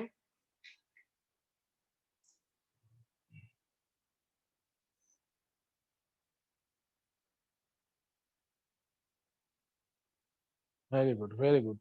হামিম, Nahid, Ali, Mrittika, Ayon, Sinthia, very good, thank you. তাহলে এখন দেখো, the increase in cardiac output ultimately combination of increase heart rate and increase stroke volume, ঠিক আছে? তাহলে এখন কথা হচ্ছে ভাই, তাহলে কার্ডিয়াক আউটপুট কেমনে বাড়ছে? এটা তোমাদের প্রশ্ন হওয়ার কথা, তাই না? তাহলে বিষয়টা হচ্ছে এই কথা, এখন যে কথাটা বলবো এটা খুব ভালো মতো খেয়াল করবো। আমাদের থাইরয়েড হরমোন ইউজুয়ালি, আমি আবারও বলতেছি, আমাদের থাইরয়েড হরমোন ইউজুয়ালি যে অ্যাড্রেনার্জিক রিসেপ্টর গুলো আছে আমাদের, কি কি অ্যাড্রেনার্জিক রিসেপ্টর আছে? Alpha 1, alpha 2, beta 1, beta 2, beta 3। ওই বিটা 1 রিসেপ্টরটার সিনথেসিস বাড়ায়। তাহলে র্যাপ কি ভাইয়া? সেটা বলবো, কোনো সমস্যা নেই। বিষয়টা হচ্ছে আমাদের বিটা 1 যে অ্যাড্রেনার্জিক রিসেপ্টর আছে, সিম্প্যাথেটিক রিসেপ্টর বিটা 1 অ্যাড্রেনার্জিক, সেই সিম্প্যাথেটিক মাইমেটিক রিসেপ্টর সেটাকে বাড়াচ্ছে। ওকে, আর বিটা 1 রিসেপ্টরের কাজ কি তোমরা সবাই জানো, যারা sympathetic nervous system, parasympathetic nervous system পড়ছো। আমি সেকেন্ড ব্যাচের জন্য অলরেডি আপলোড দেওয়া শুরু করছি, রাতের ভিতরে আপলোড হয়ে যাবে। এই অটোনমিক নার্ভাস সিস্টেম না বুঝে কোনো সিস্টেম পড়া যাবে না। এখন এই যে রিসেপ্টর গুলা, beta 1 adrenergic receptor mainly location দুইটা, বলো তোমাকে বিটা 1 রিসেপ্টর কোথায় কোথায় পাওয়া যায়? কোথায় কোথায় পাওয়া যায় বলো? Answer me. But beta 1 receptor location কোথায়? যারা ফার্স্ট ব্যাচের স্টুডেন্ট শুধু তাদের কাছে আমি অ্যান্সারটা জানতে চাচ্ছি, আর আমি এক্সপেক্ট করতেছি তারাই পারবে বিষয় অ্যান্সার দিতে। Very good, very good, heart and kidney. Ayon and Mrittika, Mahmudul, very good. So heart and kidney, ঠিক আছে? তাহলে হার্টে, তাহলে তোমরা সবাই জানো বিটন রিসেপ্টর আমাদের লোকেশনটা হার্টে, হ্যাঁ? তাহলে হার্টে কি করে বিটন রিসেপ্টর? আমাদের সিম্প্যাথেটিক নার্ভাস সিস্টেম এর মাধ্যমে increase the heart rate and contractility, ঠিক আছে? হার্ট রেট এন্ড কন্ট্রাক্টিলিটি বাড়ে। তাহলে আমাদের হার্ট রেট বাড়তেছে, কন্ট্রাক্টিলিটি বাড়তেছে, হার্ট রেটের কন্ট্রাক্টিভিটি বাড়লে কার্ডিয়াক আউটপুট অটোমেটিক বাড়বে। সবাই বুঝতেছো? তাহলে আর এক্সপ্লেন করার প্রয়োজন নাই। আই হোপ বুঝতে পারছো এখন। নেক্সট ফাংশন হচ্ছে গ্রোথ। তাহলে থাইরয়েডের মধ্যে আমাদের যেটা দরকার সেটা হচ্ছে অ্যাডাল্ট স্ট্যাচার নিয়ে আসার জন্য তোমাদের যেহেতু গ্রোথ হরমোনের সিনার্জিস্টিক, এই একটা কথা সবসময় মনে রাখবা যে থাইরয়েড হরমোন এবং গ্রোথ হরমোন একসাথে কাজ করে, দে অ্যাক্ট সিনার্জিস্টিকলি, হ্যাঁ। এবং বোন ফর্মেশনটা তারা একসাথে করে, ফলে আমাদের যে আলটিমেট যে হাইটটা আছে, যে অ্যাডাল্ট যে স্ট্যাচার আছে একটা হিউম্যানের, সেটার জন্য থাইরয়েড হরমোনটা খুব বেশি ইম্পর্টেন্ট। ওকে, আচ্ছা। এবং আরেকটা খুব ইম্পর্টেন্ট ফাংশন হচ্ছে সেন্ট্রাল নার্ভাস সিস্টেমে। ওকে, তো সেন্ট্রাল নার্ভাস সিস্টেমে আমাদের ইফেক্টটা কি, সেটা হচ্ছে যেটা আমাদের জানতে হবে সেটা হচ্ছে পেরিন্যাটাল পিরিয়ডে, পেরিন্যাটাল পিরিয়ডে বাচ্চার ডেলিভারি হওয়ার আগে যে বাচ্চা যখন ম্যাচুরেশন হচ্ছে, সিএনএস ম্যাচুরেশনের জন্য thyroid hormone very very essential. CNS ম্যাচুরেশনের জন্য আমাদের thyroid hormone is very very essential. কোনো কারণে যদি পেরিন্যাটাল পিরিয়ডে যদি পেশেন্টের থাইরয়েড হরমোনের লেভেলটা কম থাকে, হাইপোথাইরয়েডিজম হয়, তাহলে কিন্তু ইরিভার্সিবল মেন্টাল রিটার্ডেশন ডেভেলপ করে। ঠিক আছে, এই জন্য বাচ্চা ডেলিভারির পরে যেটা করি আমরা স্ক্রিনিং এর জন্য, যে থাইরয়েড লেভেলটা চেক করি, থাইরয়েড হরমোন যদি কম থাকে সঙ্গে সঙ্গে তাকে থাইরয়েড হরমোন রিপ্লেসমেন্ট দেওয়া হয়। অটোনমিক নার্ভাস সিস্টেমের ইফেক্টটা কি, ওই যে বিটা রিসেপ্টর, সেটা অলরেডি বলেই দিলাম, আর কিছু নাই এখানে। এখন আসো তাহলে যদি আমি কথা বলি যে তাহলে এখন আসো হাইপারথাইরয়েডিজম মানে কি ভাইয়া, হাইপোথাইরয়েডিজম মানে কি, হ্যাঁ। এখন যদি আমি আসি, তাহলে হাইপারথাইরয়েডিজম মানে হচ্ছে দা মোস্ট, মানেটা হচ্ছে তোমার বডিতে বা ব্লাডে থাইরয়েড যে হরমোন গুলো সেগুলোর লেভেল বেশি থাকবে, হ্যাঁ। সেটা T3 এন্ড T4। এখন কথা হচ্ছে ভাই TSH যদি বেশি থাকে, যদি এরকম হয় T3 T4 TSH দুইটাই সবগুলোই বেশি, হ্যাঁ সেটাও থাকতে পারে। তো এগুলা পুরো মেইনলি প্যাথোলজিতে, এত ডিটেইলস বাট জাস্ট তোমাদের জেনে রাখার সুবিধার্থে বলতেছি। T3 T4 যখন বেশি থাকে তখন নেগেটিভ ফিডব্যাকের মাধ্যমে TSH কি করবে বলো তো দেখি, কমে যাবে, তাই না? তাহলে এটাকে বলা হয় প্রাইমারি হাইপারথাইরয়েডিজম। একটা কথা সারা জীবন মনে রাখবে, আমি এখন যে কথাটা বলবো, প্রাইমারি আর সেকেন্ডারি ডিজিজের ডিফারেন্সটা কি। প্রাইমারি ডিজিজ মানে ওই যে গ্ল্যান্ড ইটসেলফ, মানে ওই নির্দিষ্ট গ্ল্যান্ড থেকে যে ডিজিজটা অ্যারাইজ করতেছে সেটা হচ্ছে প্রাইমারি। আর সেকেন্ডারি মানে হচ্ছে ডিজিজটা আসলে অরিজিন ওই প্রাইমারি গ্ল্যান্ড না অন্য কোথাও। তাহলে প্রাইমারি হাইপারথাইরয়েডিজম মানে হচ্ছে আমাদের থাইরয়েড গ্ল্যান্ডের কোনো কারণে, লাইক কোনো থাইরয়েড গ্ল্যান্ডের টিউমার হতে পারে, ঠিক আছে, কোনো কারণে T3 T4 যদি বাড়ে এবং তার আলটিমেট নেগেটিভ ইফেক্টটা TSH কমে যাবে। আর সেকেন্ডারি হাইপারথাইরয়েডিজম মানে হচ্ছে T3 T4 বাড়ে প্লাস TSH ও বাড়ে। এটা কোন ক্ষেত্রে হবে, কোথার জন্য হবে, তুমি কমন সেন্স ইউজ করো। যদি আমাদের T3 T4 এর যে বাড়ার যে কারণ সেটা যদি উপর থেকে কন্ট্রোল হয়, উপর থেকে মানে হাইপোথ্যালামাস এবং পিটুইটারি থেকে কন্ট্রোল হয়, সেক্ষেত্রে আমাদের কি হতে পারে, T3 T4 বাড়বে প্লাস TSH ও বাড়বে। সেক্ষেত্রে নেগেটিভ ফিডব্যাক দেওয়ার কোনো সুযোগ নেই। ভাইয়া কেমনে বলতেছেন, কেন বলতেছেন? আমি তোমাদেরকে একটা ছোট্ট একটা এক্সাম্পল দিই, যদিও এটা আমি প্যাথোলজিতে আবার পড়াবো, তাও জাস্ট এখানে চলে আসলো তো বোঝাচ্ছি একবার। দেখো আমাদের হাইপোথ্যালামাস থেকে কি টিআরএইচ, তাই না, থাইরয়েড রিলিজিং হরমোন, সেটা আমাদের পিটুইটারি গ্ল্যান্ডকে স্টিমুলেট করে, ফলে পিটুইটারি থেকে তুমি কি পাও, TSH পাও। দেন তুমি থাইরয়েড কি স্টিমুলেট করে, থাইরয়েড থেকে কি পাও, T3 T4। তাহলে এই যে থাইরয়েড গ্ল্যান্ড মনে করে এই যে গোল্লাটা, থাইরয়েড গ্ল্যান্ডে যদি কোনো ডিজিজ হয় সে কারণে সেই জন্য আমি T3 T4 বেশি পাইতে পারি, কম পাইতে পারি। সেটা হচ্ছে আইদার প্রাইমারি হাইপারথাইরয়েডিজম অথবা প্রাইমারি হাইপোথাইরয়েডিজম, দুইটার কথাই বললাম, ঠিক আছে। তাহলে প্রাইমারি হাইপারথাইরয়েডিজমে কি হবে, T3 T4 বাড়বে এবং এটা গিয়ে নেগেটিভ ফিডব্যাক দিবে TSH কে, আলটিমেটলি মানে TSH কে না, সরি, অ্যান্টি পিটুইটারি গ্ল্যান্ডকে নেগেটিভ ফিডব্যাক দিবে, ফলে TSH কমবে, তাই না? বুঝতে পারছো? এটা এটা হচ্ছে প্রাইমারি হাইপারথাইরয়েডিজম। তাহলে এখন বলতে পারো ভাই প্রাইমারি হাইপোথাইরয়েডিজম কি? প্রাইমারি হাইপোথাইরয়েডিজম মানে T3 T4 মনে করো কমবে, তাহলে এখন সে গিয়ে ফিডব্যাক দিবে অ্যান্টি পিটুইটারি কে, তখন TSH বাড়বে, ঠিক আছে। আর সেকেন্ডারি হাইপোথাইরয়েডিজম মানে কি, মানে হচ্ছে আমাদের আইদার হাইপোথ্যালামাস অথবা পিটুইটারি গ্ল্যান্ড, যে কোনো এক জায়গায় সমস্যা। মনে করো পিটুইটারি গ্ল্যান্ডে একটা টিউমার হয়েছে, সেই পিটুইটারি গ্ল্যান্ডে যে টিউমার হয়েছে থাইরয়েড ট্রপ সেলের টিউমার হয়েছে, যেখান থেকে আমরা TSH টা পাই। তো ফলে আলটিমেটলি আমি সেই টিউমারটার নাম কি বলবো, TSH সিক্রেটিং পিটুইটারি টিউমার। ফলে পিটুইটারি টিউমার যদি রিলিজ হয়, পিটুইটারি টিউমার যদি হয় থাইরয়েড গ্ল্যান্ডে, সরি, আমাদের হচ্ছে পিটুইটারি গ্ল্যান্ডে, তাহলে আমাদের থাইরয়েড যে হরমোন সেটা লেভেল বাড়বে, এবং এটা লেভেল বাড়লে আলটিমেটলি T3 T4 বাড়বে, এবং এই TSH এতই বাড়বে যেহেতু এটা থাইরয়েড থেকে, যেহেতু এটা পিটুইটারি থেকে আসতেছে, তো T3 T4 এর বাবারও ক্ষমতা নেই যে TSH টাকে সে নেগেটিভ ফিডব্যাক দিয়ে কমাবে, ঠিক আছে। এটাকে বলা হয় সেকেন্ডারি হাইপারথাইরয়েডিজম। সেকেন্ডারি হাইপারথাইরয়েডিজম সে একই জিনিস, যদি কোনো কারণে থাইরয়েড গ্ল্যান্ডে কোনো ডিজিজের কারণে TSH কমে, T3 T4 ও কমবে, T3 T4 এর ক্ষমতা নাই যে আবার ফিডব্যাক দিয়ে TSH থেকে বাড়াবে। ওকে, সেই কথাটা আমি প্যাথোলজিতে কিন্তু আর বলবো না, এখানে বলে দিলাম।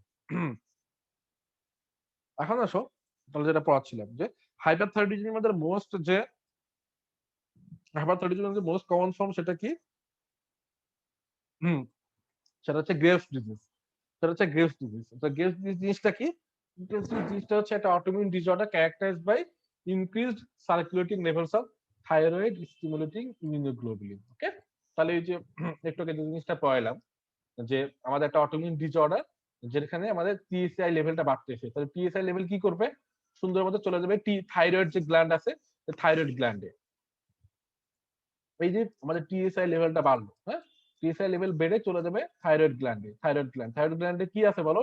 টিএসএইচ রিসেপ্টর আছে, TSH receptor, TSH receptor. TSI TSH রিসেপ্টরের সঙ্গে বাইন্ড করবে, বাইন্ড করে আমাদের আলটিমেটলি থাইরয়েড গ্ল্যান্ডটাকে স্টিমুলেট করবে এবং থাইরয়েড গ্ল্যান্ডটা এনলার্জড হবে এবং টি3 টি4 এর সিক্রেশনটা বাড়বে। ঠিক আছে, এটাই হচ্ছে গ্রেভস ডিজিজ। এই যে কথাগুলো বললাম এটা হচ্ছে গ্রেভস ডিজিজ। এখন তাহলে কথা হচ্ছে ভাইয়া, এই যে হাইপারথাইরয়েডিজমের কথা বলতেছেন, একটা কারণ, একটা কজ কি? একটা কজ হচ্ছে আমাদের গ্রেভস ডিজিজ, তাই না? একটা কজ হচ্ছে গ্রেভস ডিজিজ। তাহলে আর কি কি কজ হইতে পারে? আর কি কি কজ হইতে পারে? একটা হচ্ছে গ্রেভস ডিজিজ, হ্যাঁ। আচ্ছা, এটার নাম কি? ইনক্রিজ থাইরয়েড স্টিমুলেটিং ইমিউনোগ্লোবুলিন, তোমরা জানো। আচ্ছা, আরেকটা কজ কি হাইপারথাইরয়েডিজমের? সেটা হচ্ছে থাইরয়েড নিউপ্লাজম, মানে থাইরয়েড গ্ল্যান্ডে যদি কোনো টিউমার হয় সেটা আইদার বিনাইন হতে পারে অথবা ম্যালিগন্যান্ট হতে পারে। 3 নম্বর হচ্ছে এক্সেস টিএসএইচ সিক্রেশন, একই কথা, যদি টিউমার থেকে যদি এক্সেস টিএসএইচ সিক্রেশন হয়। আর 4 নম্বর হচ্ছে এক্সোজিনাস টি3 টি4 বা ফ্যাকটিশিয়াস, মানেটা কি? হচ্ছে আমি যদি বাইরে থেকে, শরীরের বাইরে, মানে বাইরে থেকে যদি আমি কোনো টি3 টি4 ইনজেক্ট করি, সেক্ষেত্রে আমার হাইপারথাইরয়েডিজম ডেভেলপ করতে পারে, হ্যাঁ। যেহেতু হাইপারথাইরয়েডিজম পড়াচ্ছি, তো হাইপারথাইরয়েডিজম কজগুলো তোমাদেরকে পড়ালাম, এগুলো কিন্তু প্যাথোলজি পড়াচ্ছি, ওকে, মনে রেখো কিন্তু এগুলো কিন্তু প্যাথোলজি। আচ্ছা, তাহলে দেখো, তাহলে যে কথাটা বলছি যে টি3 টি4 তো বাড়বে, টি3 টি4 তো আমাদের হাইপারথাইরয়েডিজমে বাড়বে, তাই না? হ্যাঁ, তাহলে কথা হচ্ছে ভাইয়া টিএসএইচ কখন বাড়বে, টিএসএইচ কখন কমবে? তো এই একটু আগে যে কথাটা বললাম যে যদি ডিফেক্টটা, আমাদের প্রবলেমটা যদি থাইরয়েড গ্ল্যান্ডে থাকে, সেটাকে আমরা বলতেছি প্রাইমারি। প্রাইমারি তো অলওয়েজ কমবে, তাই না, যেহেতু নেগেটিভ ফিডব্যাক। আর আমাদের প্রবলেমটা যদি পিটিউটারি গ্ল্যান্ডে থাকে, সেটার নাম হচ্ছে সেকেন্ডারি, সেক্ষেত্রে টিএসএইচ লেভেলটা কমবে না, সেটা হচ্ছে বাড়বে। ঠিক আছে, ইনক্রিজডই থাকবে। যদি কারো প্রশ্ন থাকে এখনো, আমাকে করতে পারো। আচ্ছা, এখন হচ্ছে হাইপারথাইরয়েডিজমে কি কি সিমটম হবে একটা পেশেন্টের, হাইপারথাইরয়েডিজম একটা পেশেন্টের কি কি সিমটম নিয়ে আসতে পারে সেটা পড়বো, ওকে।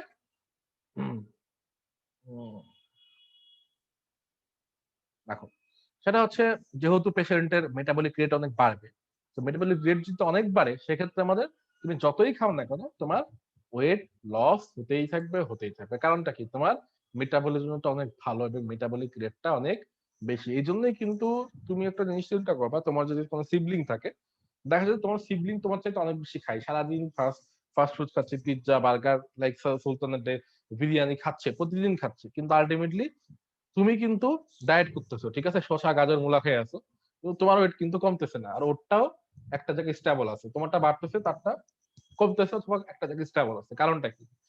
কারণটা হচ্ছে এই যে বিএমআর বা তোমার মেটাবলিক রেট, তোমার চাইতে তোমার সিবলিং এর মেটাবলিক রেট অনেক ভালো, বা তোমার ফ্রেন্ড যার কথাই বলো না, কারণ আমাদের ভিতরে কিন্তু অনেক মানুষ থাকে যারা অনেক বেশি খায় কিন্তু তাদের ওয়েট বাড়ে না, কনস্ট্যান্ট থাকে। আমার অনেক ফ্রেন্ড সার্কেল আছে এরকম।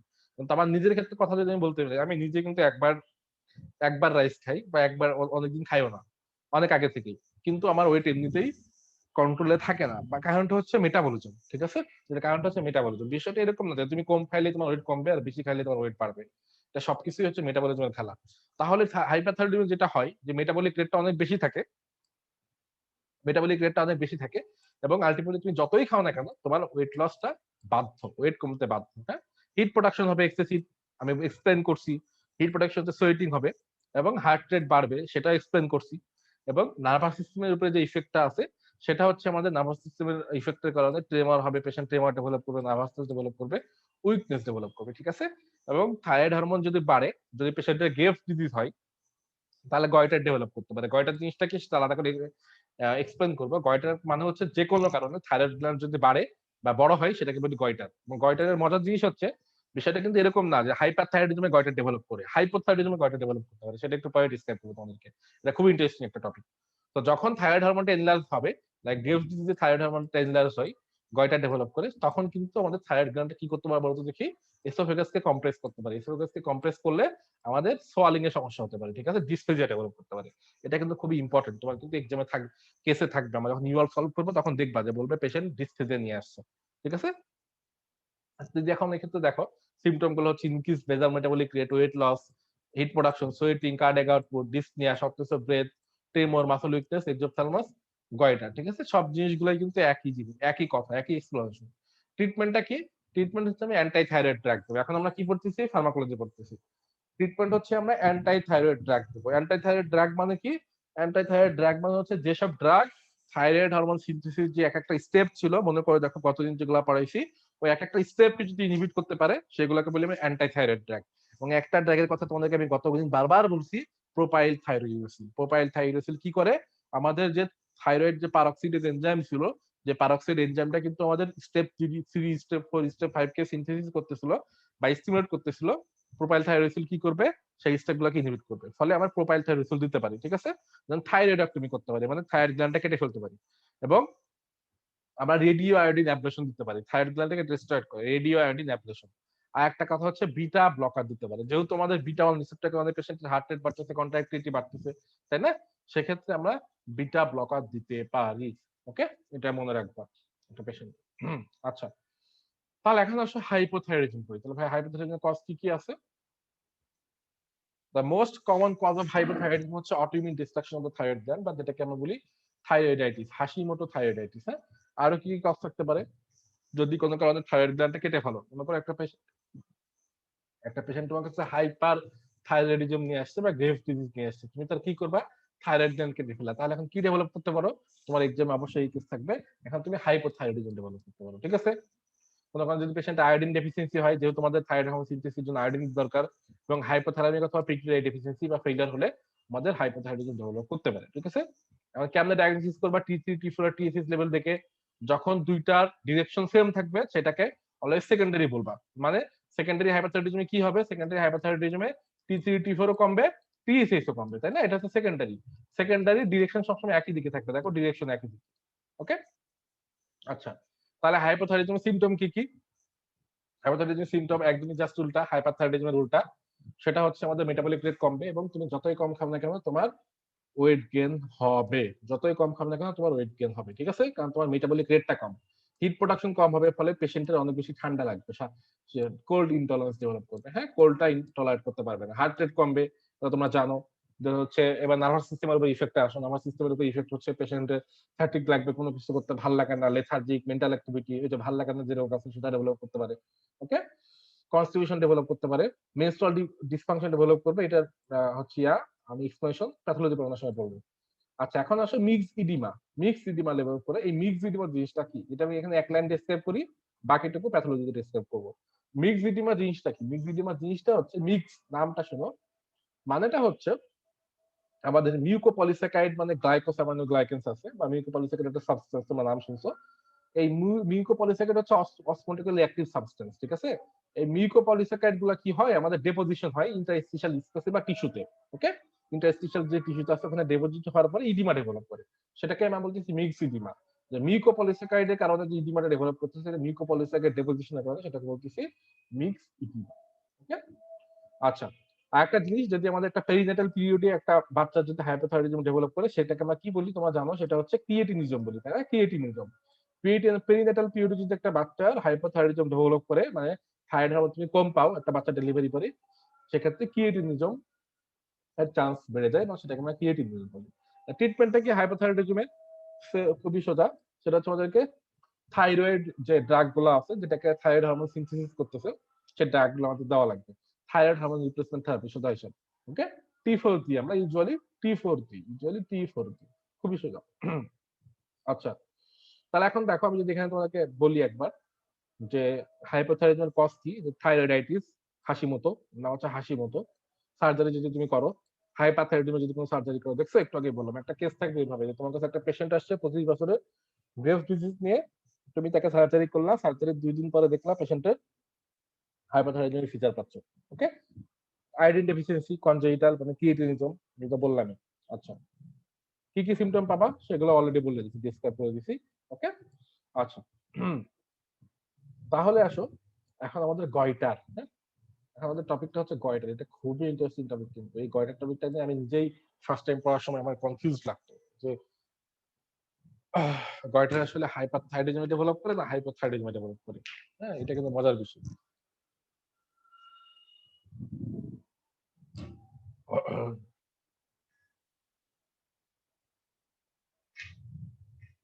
আচ্ছা, তো চলো আমরা গয়টাটা শেষ করি, এরপর আমাদের অ্যাড্রেনাল কর্টেক্স ধরতে হবে। তো গয়টাটা হচ্ছে, তোমাকে আমি সিম্পলি বোঝাতে চাই। সিম্পলিফিকেশন কেমনে করবা? গয়টাটা হচ্ছে যে কোনো কারণে যদি আমাদের থাইরয়েড গ্ল্যান্ডটা এনলার্জ হয় সেটাকে আমি গয়টার বলি। হ্যাঁ, যে কোনো কারণে যদি, আমি আবার বলতেছি, ভাইয়ের কথাটা খেয়াল করো, যে কোনো কারণে যদি থাইরয়েড গ্ল্যান্ডটা এনলার্জ হয় সেটাকে গয়টার বলি। সেটা হতে পারে পেশেন্টের হাইপারথাইরয়েডিজম, হাইপোথাইরয়েডিজম, অথবা পেশেন্টের ইউথাইরয়েডিজম ডেভেলপ করতে পারে। ঠিক আছে, এখন মনে ইউথাইরয়েডিজমের কারণে হতে পারে, এটা মনে রাখো। তাহলে এখন দেখো, বিষয়টা হচ্ছে তাহলে ভাই কি কি কারণ আছে, গয়টারের কারণটা কি? গয়টারের কারণটা হচ্ছে যখন আমাদের টিএসএইচ রিসেপ্টরটা থাকে, মানে যে টিএসএইচ যে রিসেপ্টরটা থাকে থাইরয়েড গ্ল্যান্ডে, কোনো কারণে যদি সেই রিসেপ্টরটা স্টিমুলেটেড হয়, তখন আমাদের ইউজুয়ালি থাইরয়েড গ্ল্যান্ডটা এনলার্জ হয়। ঠিক আছে, তাহলে আসলে কি কি কারণ হবে গয়টারে? নাম্বার 1 কারণ গ্রেভস ডিজিজ। তাহলে ভাই কেমনে গ্রেভস ডিজিজ গয়টার ডেভেলপ করে, ডেসক্রাইব করে দেওয়া হচ্ছে। আচ্ছা, আদান হচ্ছে যেহেতু, একটু আমার 1 মিনিটের ব্রেক দিই। হ্যাঁ, আদান হচ্ছে।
আচ্ছা, তো চলো শুরু করি।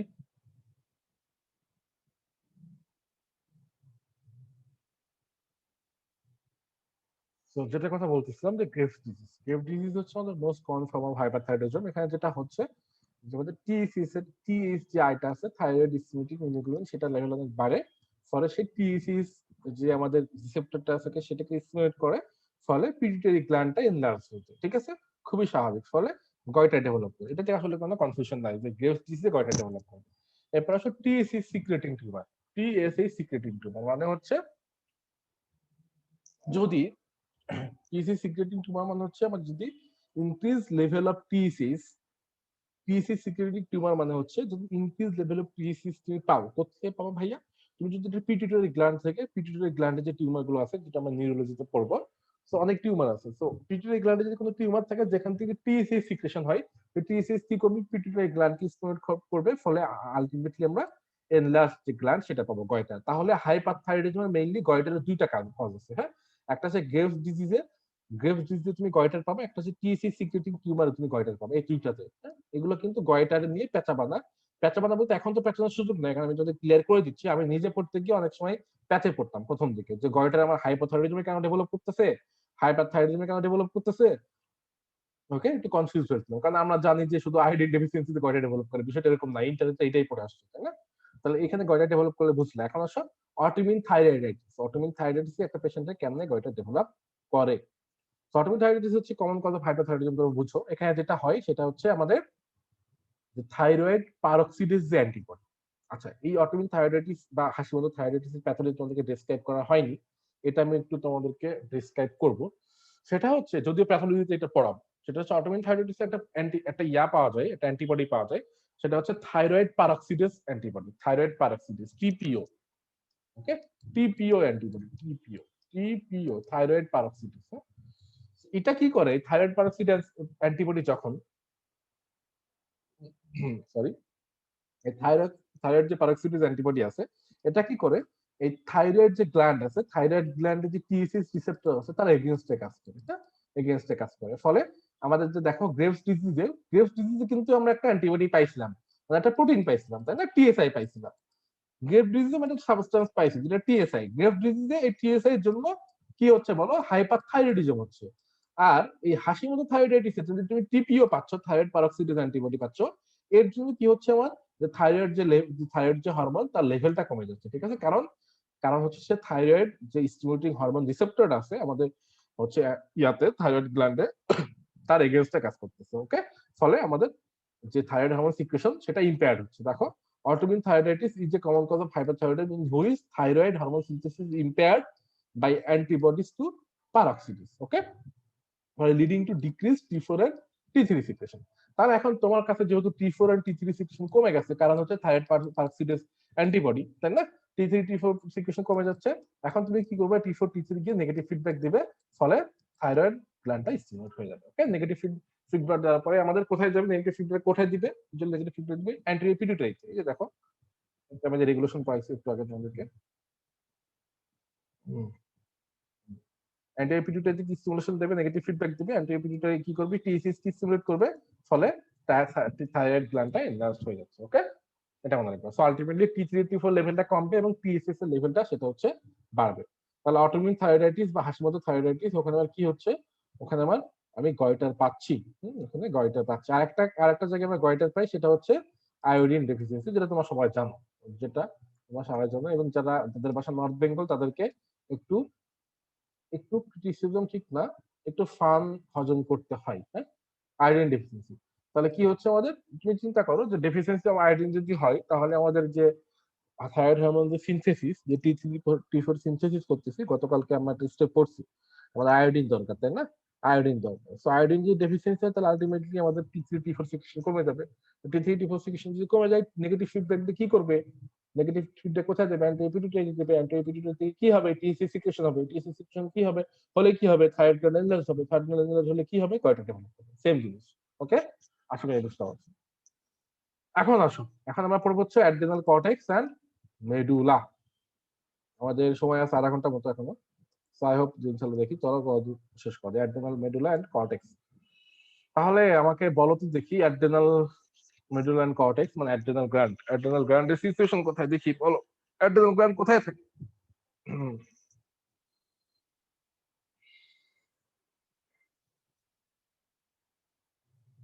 অ্যাড্রেনাল গ্ল্যান্ডের লোকেশন কোথায়? এটা হচ্ছে তোমাদেরকে আস্ক করেছি আমি। হুম,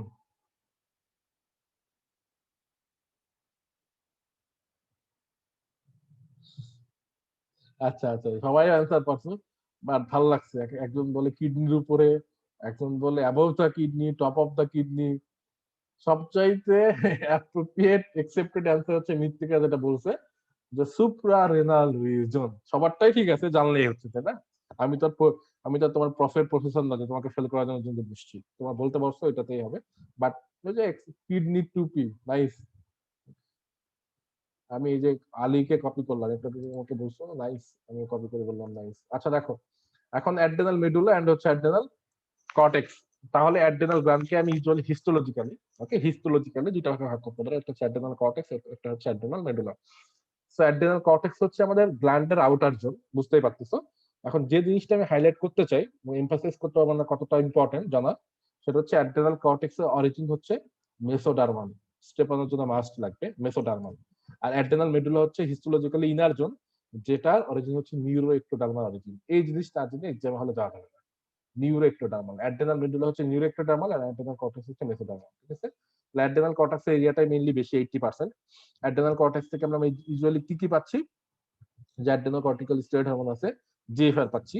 আর অ্যাড্রেনাল মেডুলা থেকে কি কি পাই, ক্যাটেকোলামাইন্স পাই, তাই না? এপিনেফ্রিন, নরএপিনেফ্রিন, ডোপামিন পাই, তোমরা জানো এটুকু, তাও একবার রিভাইজ করে ফেললাম। এখন আসো তাহলে আমাদের অ্যাড্রেনাল কর্টেক্স, আমাদের টপিক হচ্ছে অ্যাড্রেনাল কর্টেক্স পড়া, হ্যাঁ? আর টপিক হচ্ছে adrenal cortex, synthesis of adrenocortical steroid hormone. তাহলে আমাদের অ্যাড্রেনাল কর্টেক্স থেকে আমরা মেইনলি তিন ক্লাসের অফ স্টেরয়েড হরমোন পাই। একটা হচ্ছে গ্লুকোকর্টিকয়েডস, একটা হচ্ছে মিনারেলকর্টিকয়েডস, একটা হচ্ছে অ্যান্ড্রোজেন্স, হ্যাঁ? গ্লুকোকর্টিকয়েডস, মিনারেলকর্টিকয়েডস, অ্যান্ড্রোজেন্স। আচ্ছা, সেটা কোত্থেকে আসতেছে? আমাদের যে অ্যাড্রেনাল কর্টেক্সের যে লেয়ার গুলো আছে সেটা আমরা এখন দেখবো। দেখো হিস্ট্রিতে দেখো, সেটা হচ্ছে সবচেয়ে তিনটা লেয়ার, তাই না? মেইনলি বাইরেরটা হচ্ছে গ্লোমেরুলোসা, ফেসিকুলেটা, মিডলেরটা, ইনারেরটা হচ্ছে জোনা রেটিকুলারিস। তো জোনা গ্লোমেরুলোসা, ফেসিকুলেটা, রেটিকুলারিস, এটা ভুলে যাওয়ার চান্সেস আর ভেরি হাই। তুমি যে সিরিয়াল ভুলে যাচ্ছ। তো গ্লোমেরুলোসা থেকে আমাদের কি হবে, সিচুয়েশন হবে মিনারেলোকর্টিকয়েডস, ফেসিকুলেটা থেকে হচ্ছে গ্লুকোকর্টিকয়েডস, আর রেটিকুলারিস থেকে হচ্ছে অ্যান্ড্রোজেন্স। আমি যেভাবে মনে রাখতাম সেটা হচ্ছে জিএফআর, হ্যাঁ? এই নিনজা টেকনিকটা মনে রাখবো, জিএফআর, গ্লুমেরুলোসা, ফেসিকুলেটা, রেটিকুলারিস। তাহলে মিনারেলোকর্টিকয়েডস, গ্লুকোকর্টিকয়েডস আর অ্যান্ড্রোজেন্স, মানে হচ্ছে অ্যালডোস্টেরন, কর্টিসল, অ্যান্ড্রোজেন্স, শেষ। মিনারেলোকর্টিকয়েডস কর্টিকয়েডস বলতে মেইনলি আমি বুঝি হচ্ছে অ্যালডোস্টেরনকে, গ্লুকোকর্টিকয়েডস মানে হচ্ছে কর্টিসল, এন্ড অ্যান্ড্রোজেন্স তো অ্যান্ড্রোজেন্স। ওকে, ডান। এখন আসি স্ট্রাকচারের, নো নিড। এখন আমরা যেটা পড়বো সেটা হচ্ছে পাথে, সিনথেটিক পাথে। তো আমি যে ফিগারটা এখন পড়বো, আমি কিন্তু তোমাদেরকে মাঝে মাঝে একটা কথা বলি যে আমি যদি এখন স্টেপ 100টা হিএল টপিক বলি, তার মধ্যে এটা একটা, অনেক সময় বলি 50টা, অনেক সময় বলি 20টা হিএল টপিক, তোমাদেরকে বোঝাই যে সিভিএ এটা কত ইম্পর্টেন্ট। তোমাদেরকে যদি আমি একটু কথা বলি যে তোমার হচ্ছে আগামীকাল কি স্টেপ 1 এক্সাম, এবং তোমার কাছে 5টা টপিক রিভিশন দেওয়ার সুযোগ আছে। তার মধ্যে একটা হচ্ছে এই যে বায়োসিনথেসিস অফ অ্যাড্রেনাকর্টিক। ওকে, সো এটা হচ্ছে এতটা ইম্পর্টেন্ট, তো আমার আর আসলে ডেসক্রাইব করার প্রয়োজন নাই। সেখান থেকে যেটা পড়তে হবে মেইনলি ফিজিওলজি এন্ড প্যাথোলজি, মানেটা হচ্ছে তোমাকে জানতে হবে যে এই হরমোন তিনটা কোত্থেকে আসতেছে। এটার চাইতে ইম্পর্টেন্ট যেটা, সেটা হচ্ছে আমার তিনটা এনজাইম আছে, 11 beta hydroxylase, 21 beta hydroxylase, and 11 and 17 alpha hydroxylase. এই তিনটা এনজাইম ডেফিসিয়েন্সি হলে আমাদের কি কি ফিচার আমরা পাই, কার লেভেল বাড়বে, কি কি ডিজিজ আমরা পাই। তো আমার কাছে মেন্টরিং এর উদ্দেশ্য কিন্তু অনেকগুলো আছে, তার মধ্যে একটা উদ্দেশ্য কিন্তু তোমার প্রথম থেকে বোঝে যে তুমি একটা সেকেন্ড ইয়ার বা ফার্স্ট ইয়ারের বাচ্চা, তুমি প্রথম থেকেই বুঝতেছো from year first year second year যে তোমার স্টেপ অনের জন্য কোনটা ইম্পর্টেন্ট। এটা কিন্তু আসলে ছোটখাটো বিষয় না, ঠিক আছে? এগুলা আমার যে কোনটা ইম্পর্টেন্ট বা এটা কিন্তু আমার বুঝতেই লাগছে 6 মাস, মানে আমি ফোর্থ ইয়ারের শেষ দিকে বুঝতে পারছি, তাই না? আমার ডেডিকেটেড পিরিয়ডের আগে। তো বিষয়টা কিন্তু এরকম যে সবাই আমাকে যারা আস্ক করে যে ভাইয়া স্টেমানের জন্য কিন্তু কোচিং এর দরকার আছে কিনা, তো আমার অ্যান্সারটা হচ্ছে খুবই সিম্পল। যদি তোমার হাতে এনাফ টাইম আছে, যদি তুমি এফোর্ড না করতে পারো, তোমার হাতে 2-3 বছর সময় আছে, 4 বছর সময় আছে, এবং তুমি যদি এফোর্ড না করতে পারো তাহলে প্রয়োজন নেই। বাট তুমি যদি এফোর্ড করতে পারো এবং তোমার যদি মনে হয় না আমি গুছিয়ে পড়তে চাই, তাহলে তোমাকে কোচিং করতে হবে, সেটা আমি হোক আর যে কারো কাছে হোক। এবং সেটা হচ্ছে তুমি এফোর্ড কার কাছে করতে পারো, ঠিক আছে? বিষয়টা হচ্ছে এরকম যে আমি যখন আমি নিউরোলজি পড়ার আগে যেটা হয়েছে, আমি কার্ডিওভাস্কুলার সিস্টেম পড়ে মনে করো ফার্স্ট টাইমে থার্ড ইয়ারে যখন পড়ি, থার্ড ইয়ারে সিবিএস পড়ে আমি হতাশ, কিছুই বুঝতেছি না। তো স্বাভাবিকভাবে আমি তো চাইবো, তাই না, যে আমি একজন যে গুছায় পড়াবে প্লাস একটু কম ফিস দিবে তার কাছে পড়বো, কিন্তু আসলে আমি এরকম খুঁজে পাইনি যে যারা কম ফিস দিবে। এক একজন তখন যারা পড়াতো, যারা আছে তারা মাসে ডলারে দিত, হ্যাঁ, এরকম $100 পার মান্থ। এখন $100 পার মান্থ, $100 মানে প্রায় 10K টাকা। এটা কি পসিবল আমার পক্ষে? কোনোভাবে পসিবল না। আমি জানি না ঠিক তোমাদের কতজনের পক্ষে পসিবল, আমার পক্ষে কখনোই পসিবল ছিল না। তারপরে হচ্ছে আমি যখন সব সিস্টেম শেষ করে এসে নিউরোটা আমার মনে হয় বাকি আছে। নিউরো পড়ার আগে আমি খুব টেন্সড থার্ড ইয়ারের দিকে, আজ থেকে প্রায় ৩-৪ বছর আগে। তো তখন আমি হচ্ছে চিন্তা করলাম তাহলে নিউরো লিস্ট আমার এখন বোধহয় একটু কোচিং করার দরকার। সো ৩-৪ বছর ঠিক আগে না, ২ বছর আগে। ২ বছর আগে যখন আমি হচ্ছে ফাইনাল ইয়ারে ওঠার আগে আমি যখন ডেডিকেটেড প্রিপারেশন শুরু করব তার আগে। তখন আমি এরকম একজন টিচারকে বা একজন মেন্টরকে হচ্ছে নক দিলাম। তার ফিসও হচ্ছে কত? $80 $70 মানে আমি বাংলা টাকাটা বললাম না। বললে ওনাকে বুঝে যাওয়া। $70 to $80 এরকম। সো আমার পরিচিত ছিল এরকম। আমার পরিচিত ছিল। সো তাকে আমি কোনভাবে একটু কনভিন্স করতে পারি না যে ভাই আমার একটু যদি হেল্প করতেন বা এরকম একটু কম দিলে আমার জন্য ভালো হতো। করে নাই। সো বিষয়টা হচ্ছে এরকম। এটা কিন্তু ফ্রি প্রফেশনালিজম। বিষয়টা এরকম না যে সে কম নেয়নি বা তার জন্য আমার হচ্ছে খারাপ লাগছে। কোনভাবেই না। কারণ সে একজন টিচার যথেষ্ট হার্ড ওয়ার্ক করে। স্টেপ 1 হচ্ছে দুনিয়ার সবচাইতে টাফ এক্সাম এবং সবচাইতে ক্লাসি এক্সাম এবং সবচাইতে কস্টলি এক্সাম। সো যারা পড়ায় তারা কষ্ট করে পড়ছে। সো তারা ডিজার্ভ করে। They deserve every bit of their pain, ঠিক আছে? তো বিষয়টা হচ্ছে তুমি এফোর্ড করতে পারো কিনা বা তারা কনসিডারেড কিনা। লাইক আমি মনে করো যখন ফার্স্টে যখন আমি পড়ানো শুরু করি ৪-৫ জনের কাছ থেকে আমি কোনো ফি নিতাম না। ওকে? তো বিলিভ মি এই ৫ জনের কাছে যদি ফি না নিই, এরা একজনও একটা সিঙ্গেল ক্লাস সম্পূর্ণ করছে কিনা আমার মনে হয় না। কারণ হচ্ছে এই যে বাঙালি সাইকোলজি, তুমি যদি কাউকে কোনো কিছু ফ্রিতে দাও বা কমে দাও তাহলে সে সেটা করবে না। খুবই স্বাভাবিক। তো তারপরে যেটা করছি আমি স্লোলি সবাইকে রিমুভ করে দিচ্ছি। ওকে? সো আমার যতটুকু দায়িত্ব ছিল আমরা ক্লোজ ছিল তারা এই জন্য প্লাস ফাইন্যান্সিয়াল কিছু প্রবলেম ছিল তাদেরকে আমি একটু মার্সি করছি বাট আমার মনে হয়েছে যে আমি শেখাটা তো খুব ইম্পর্টেন্ট তাই না কেউ তো দেখে শেখে কেউ ঠকে শেখে তো আমার বিষয়টা হচ্ছে আমি ঠকে শিখি সো আমি আর এটা কখনোই করবো না আচ্ছা এখন দেখো তাহলে আমাদের বায়োসিনথেসিস যেটা বললাম যে পড়তে হবে এবং এনজাইম গুলো ডেফিসিয়েন্সিতে তুমি কি কি ক্যারেক্টারিস্টিক পাবা সেই জিনিসটা খুব ইম্পর্টেন্ট হ্যাঁ সেই জিনিসটা খুব ইম্পর্টেন্ট তো ফার্স্ট স্টেপ কি বায়োসিনথেসিস অফ অ্যাড্রেনোকর্টিক্যাল হরমোন সবার আগে মনে রাখবে যে আমরা তিনটা হরমোন পড়বো একটা হচ্ছে অ্যালডোস্টেরন একটা হচ্ছে কর্টিসল একটা হচ্ছে অ্যান্ড্রোজেন্স অ্যালডোস্টেরন কর্টিসল একটা হচ্ছে অ্যান্ড্রোজেন্স এই তিনটা হরমোনের সবার যে ফার্স্ট যে পাথওয়ে এটা বা ফার্স্ট যে সাবস্টেন্সটা সেটা হচ্ছে কোলেস্টেরল ওকে এটা মনে রাখবে যে সবকিছু আমরা কোলেস্টেরল থেকে পাই আমি আবারও বলতেছি সবকিছু আমরা কোলেস্টেরল থেকে পাই সো ফার্স্ট স্টেপ আছে আমি ইন্টেনশনাল স্কিপ করতেছি দুইটা জিনিস আছে একটা হচ্ছে এসিটিস একটা হচ্ছে অ্যানজিওটেনসিন 2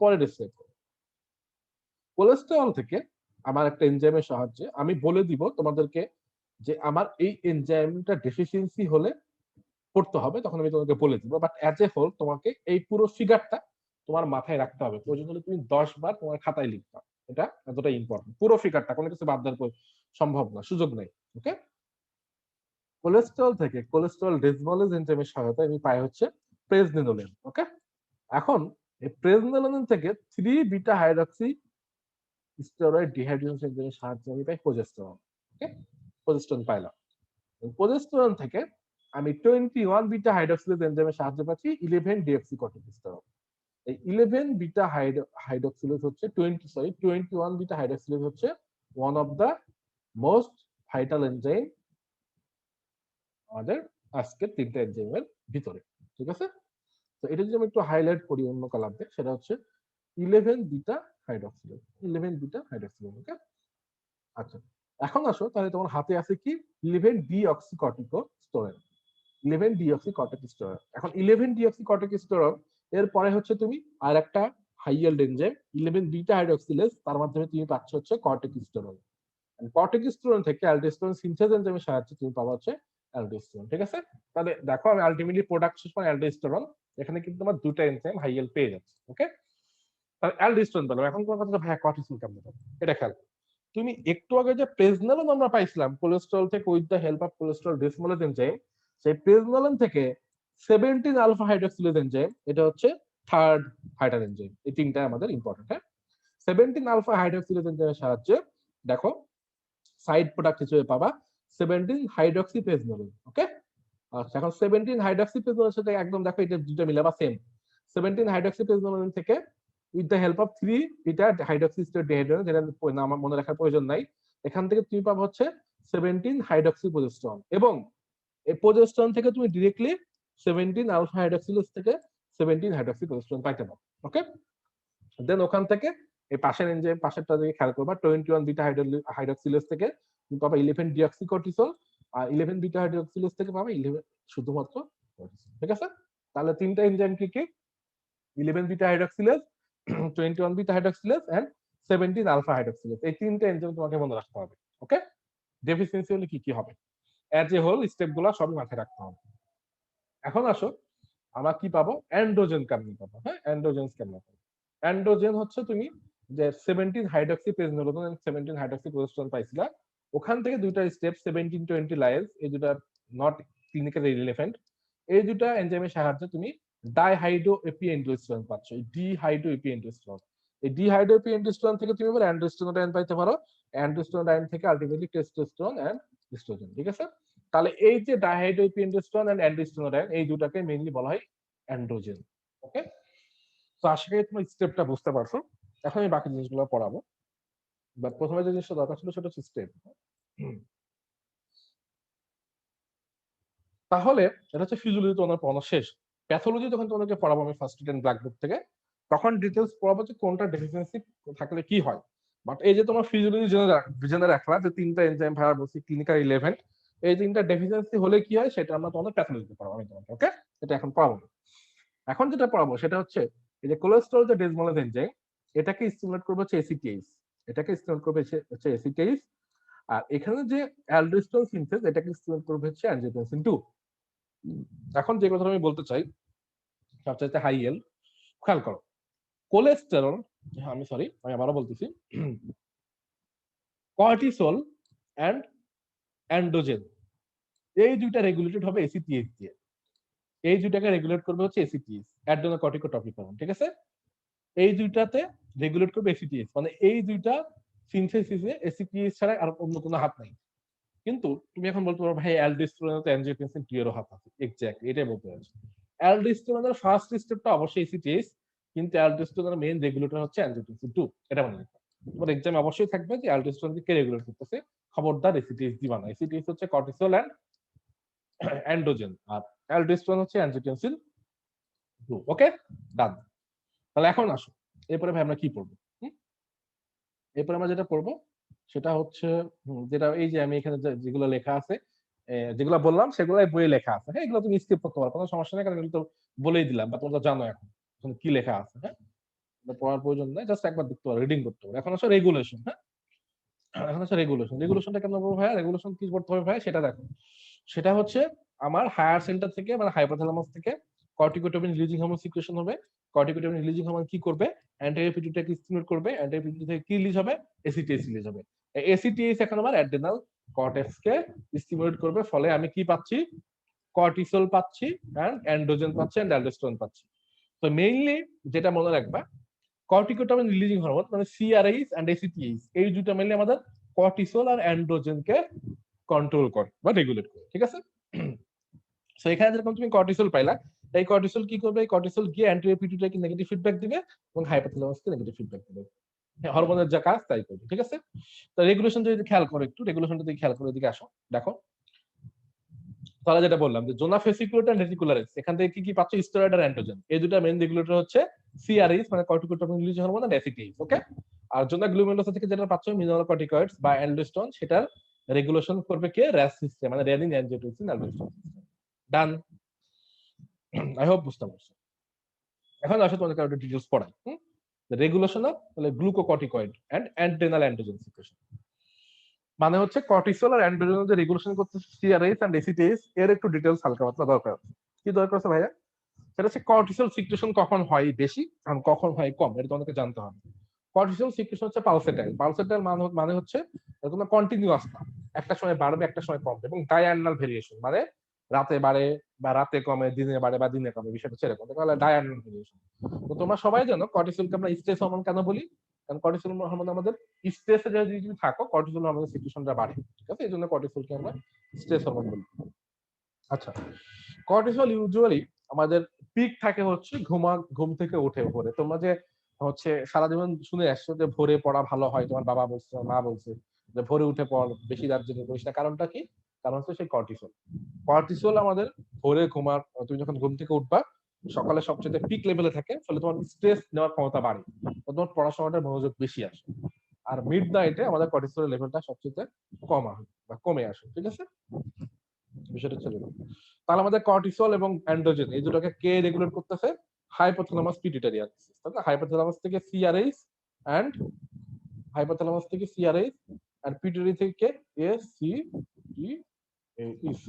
ওকে, আচ্ছা এখন দেখো, তাহলে সিআরএইচ টা কোথা থেকে সিক্রেশন হচ্ছে? হাইপোথ্যালামাস থেকে। এসিটিএইচ কোথা থেকে হচ্ছে? পিটুইটারি থেকে। এটা তোমার বলার কিছু নাই। এন্ড পিটুইটারি এই এসিটিএইচ এটা গিয়ে আমাদের ultimately cortisol and androgen secretion করতেছে, যে অন্যান্য হরমোনগুলো অ্যাড্রিনাল কর্টেক্সের উপরে ইফেক্ট দিবে। নেগেটিভ ফিডব্যাক কি? এটা আগেই পড়াইছি, একটু আগে পড়ালাম যে কর্টিসলকে কেমন নেগেটিভ ফিডব্যাক দিবে। কর্টিসল হাইপোথ্যালামাসে গিয়ে নেগেটিভ ফিডব্যাক দিতে পারে এবং অ্যান্ড্রোজেন পিটুইটারিতে গিয়েও নেগেটিভ ফিডব্যাক দিতে পারে। ঠিক আছে, ডিএক্সামিনেশন সাপ্রেশন টেস্ট কি এটা আমি প্যাথোলজিতে পড়াবো, এটা এখানে না। এখন আসো অ্যালডোস্টেরন সিক্রেশন, এটা হচ্ছে ইম্পর্টেন্ট। হ্যাঁ, রেগুলেশন অফ অ্যালডোস্টেরন সিক্রেশন এটা একটু বলি, যদি তোমরা অলরেডি পারো তাও বলি। ভাই তাহলে আপনি যে বললেন যে হচ্ছে কর্টিসল আর অ্যান্ড্রোজেনের আমাদের রেগুলেশন দুইটা করবে, সিআরএস এন্ড এসিটিএস। আচ্ছা, আবার ফাস্ট হয়ে যাচ্ছে। আচ্ছা, তাহলে অ্যালডোস্টেরন যে সিক্রেশন, অ্যালডোস্টেরন যে সিক্রেশন, আচ্ছা এটা আমি একটু ইয়া করি, জরিপ করি। আমার যারা ফার্স্ট ব্যাচের স্টুডেন্ট, তোমরা আমাকে একটু বলো তো, তোমরা কি আমার স্পিড এখনো কি ফার্স্ট লাগে, না তোমরা ইউজ টু হয়ে গেছো, তোমাদের কি বুঝতে অসুবিধা হয়? আমাকে একটু বলো তো দেখি। আচ্ছা, ফার্স্ট ব্যাচের স্টুডেন্ট, সেকেন্ড ব্যাচ না, সেকেন্ড ব্যাচ তো ক্লাসই করছে, এক মাস হয়নি এখন।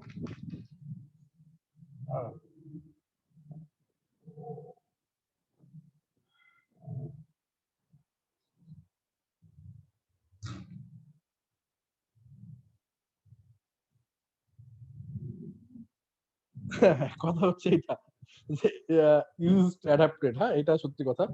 যে তোমরা সেকেন্ড ব্যাচ তোমরাও একটু অ্যাডাপ্ট হয়ে যাবা, স্বাভাবিক। কারণটা হচ্ছে আমি যখন তোমাদেরকে পড়াই আমার মাথার ভিতরে আসলে অনেক কিছু থাকে তোমাদের পড়ানো, বুঝছো? আমি কিন্তু অনেক কষ্টে নিজেকে রেসিস্ট করি যে আসলে এই ইনফরমেশন গুলো এখন বলার দরকার নাই। ওকে, কারণ আসলে তুমি যখন স্টেপ 1 শেষ করে স্টেপ 2 যখন প্রিপারেশন যখন নিবা, তখন দেখবে তোমার মাথায় আসলে এত ইনফরমেশন থাকে, তুমি অবশ্যই একজনকে পড়াতে চাইলে সবগুলো বলতে চাও, তাই না? বাট আমাদের টাইমও শর্ট, 2 ঘন্টার বেশি আসলে কথা বলাও যায় না, তাই না? ভয়েসের অবস্থা খারাপ হয়ে যায়। এবং সত্যি কথা বলতে স্টেপ 1 এর জন্য যতটুকু দরকার সব তো তুমি একবারে শিখবে না। আমি যদি স্টেপ 1 এর ভিতরে যতটুকু দরকার ঠিক ততটুকু বলার ট্রাই করি। বাট হ্যাঁ, আমার স্পিডটা একটু ফাস্ট, আমি নিজেও বুঝি। যে কারণটা হচ্ছে অভ্যাস হয়ে গেছে, সত্যি কথা বলতে, হ্যাঁ, অভ্যাস হয়ে গেছে। তো তোমরা, আমি ট্রাই করবো একটু স্লোলি পড়ানো, বাট যারা বুঝতেছো না তারা রেকর্ডেড দেখবা, আবার দেখবা যদি সমস্যা হয়, এবং তোমার হ্যাবিচুয়েটেড হয়ে যাবে। আমাদের কাছে শেষ করতে হবে, এটা হচ্ছে বিষয়। আচ্ছা, তাহলে এখন দেখো, তোমরা যারা রেনালের ক্লাস করছো, যারা এখনো ক্লাস শেষ করনি রেনালে, তারা শেষ করে ফেলবে। কারণ হচ্ছে র্যাস সিস্টেম আমি রেনাল অনেক ভালো মতো পড়াইছি। তো রেগুলেশন অফ অ্যালডোস্টেরন সিক্রেশন এটা এখন আমাদেরকে পড়তে হবে, যে কর্টিসল এন্ড অ্যান্ড্রোজেন এই দুটাকে যেরকম সিআরএইচ এন্ড এসিটিএইচ রেগুলেট করতেছে, তাই না? সিআরএইচ, আমি কালারটা চেঞ্জ করি, সিআরএইচ এন্ড এসিটিএইচ এই দুটো হচ্ছে আমাদের রেগুলেট করতেছে কর্টিসল আর অ্যান্ড্রোজেনকে। অ্যালডোস্টেরনকে কে রেগুলেট করবে? Mainly angiotensin 2। অ্যানজিওটেনসিন 2 কিসের পার্ট? র্যাস সিস্টেমের পার্ট, তোমরা জানো এটা, হ্যাঁ?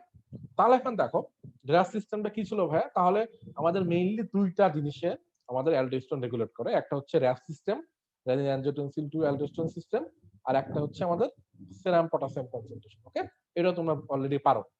তো আমি তো একবার রিভাইজ করে দিই, যারা রেনাল পড়ছে তাদের কথা বললাম, তারা পারবে। সেটা হচ্ছে আমাদের র্যাস সিস্টেমটা কি ছিল?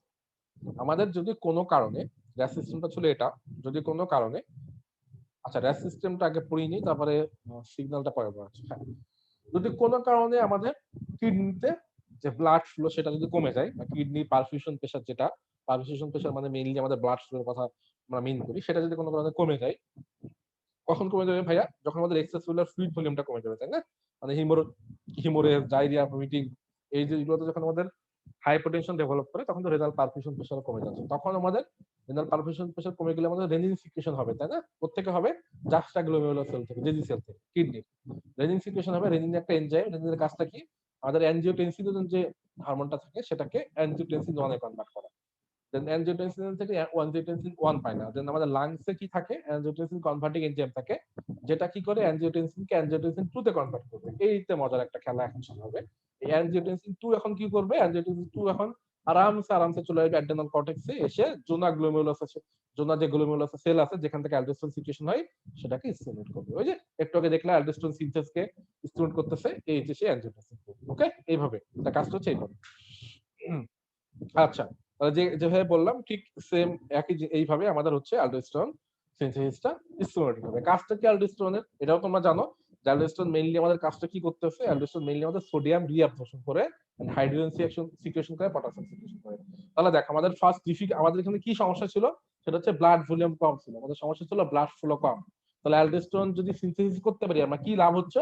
অ্যালডোস্টেরন সোডিয়াম রিঅ্যাবজর্পশন করবে, ফলে যে আমাদের এক্সট্রাসেলুলার যে ফ্লুইড ভলিউম সেটা নরমাল হয়ে যাবে, ফলে ব্লাড প্রেশারটা বাড়বে বা ব্লাড ফ্লো বাড়বে। ঠিক আছে? তাহলে এটা হচ্ছে কাজ। আরেকটা রেগুলেশন কে করবে ভাই? সেটা হচ্ছে সেরাম পটাশিয়াম। কেমনে করবে ভাই? সেটা হচ্ছে তোমরা জানো অ্যালডোস্টেরনের কাজ হচ্ছে পটাশিয়াম সিক্রেশন করা। তাহলে যদি আমাদের সেরাম পটাশিয়াম কনসেন্ট্রেশন বেড়ে যায়, তাহলে সেরাম পটাশিয়াম কনসেন্ট্রেশন বেড়ে গেলে সেটা আমরা অ্যালডোস্টেরন সেন্স করে। অ্যালডোস্টেরন সেন্স করলে অ্যালডোস্টেরন সিক্রেশন হয়, কারণ তাকে এই যে ব্লাড বা সেরাম যে পটাশিয়াম সেটা সিক্রেশন করতে হবে। ওকে? করে কমায় দিতে হবে ব্লাডের লেভেলটা। এজন্য সেরাম পটাশিয়াম সিক্রেশন আমাদের অ্যালডোস্টেরন লেভেলকে রেগুলেট করে। তাহলে এখন কথা হচ্ছে অ্যানজিওটেনসিন 2 কেমনে কাজ করে ভাই? হরমোনাল যে সিগন্যালিং পাথওয়ে থাকে সেটা তোমরা জানো। সেটা হচ্ছে আমাদের, তাহলে অ্যানজিওটেনসিন 2 কি করবে? অ্যানজিওটেনসিন 2 আমাদের অ্যাড্রেনাল কর্টেক্সে এসে জোনা গ্লোমেরুলাস সেলের ভিতরে যাবে। জোনা গ্লোমেরুলাস সেলের ভিতরে যাওয়ার জন্য তোমরা কি বলো? আমি তোমাকে পড়াইছি কতদিনে যে একটা হরমোন কি করতে হবে, টার্গেট সেলে বা টার্গেট টিস্যুতে গিয়ে সেখানকার রিসেপ্টরের সঙ্গে বাইন্ড করবে।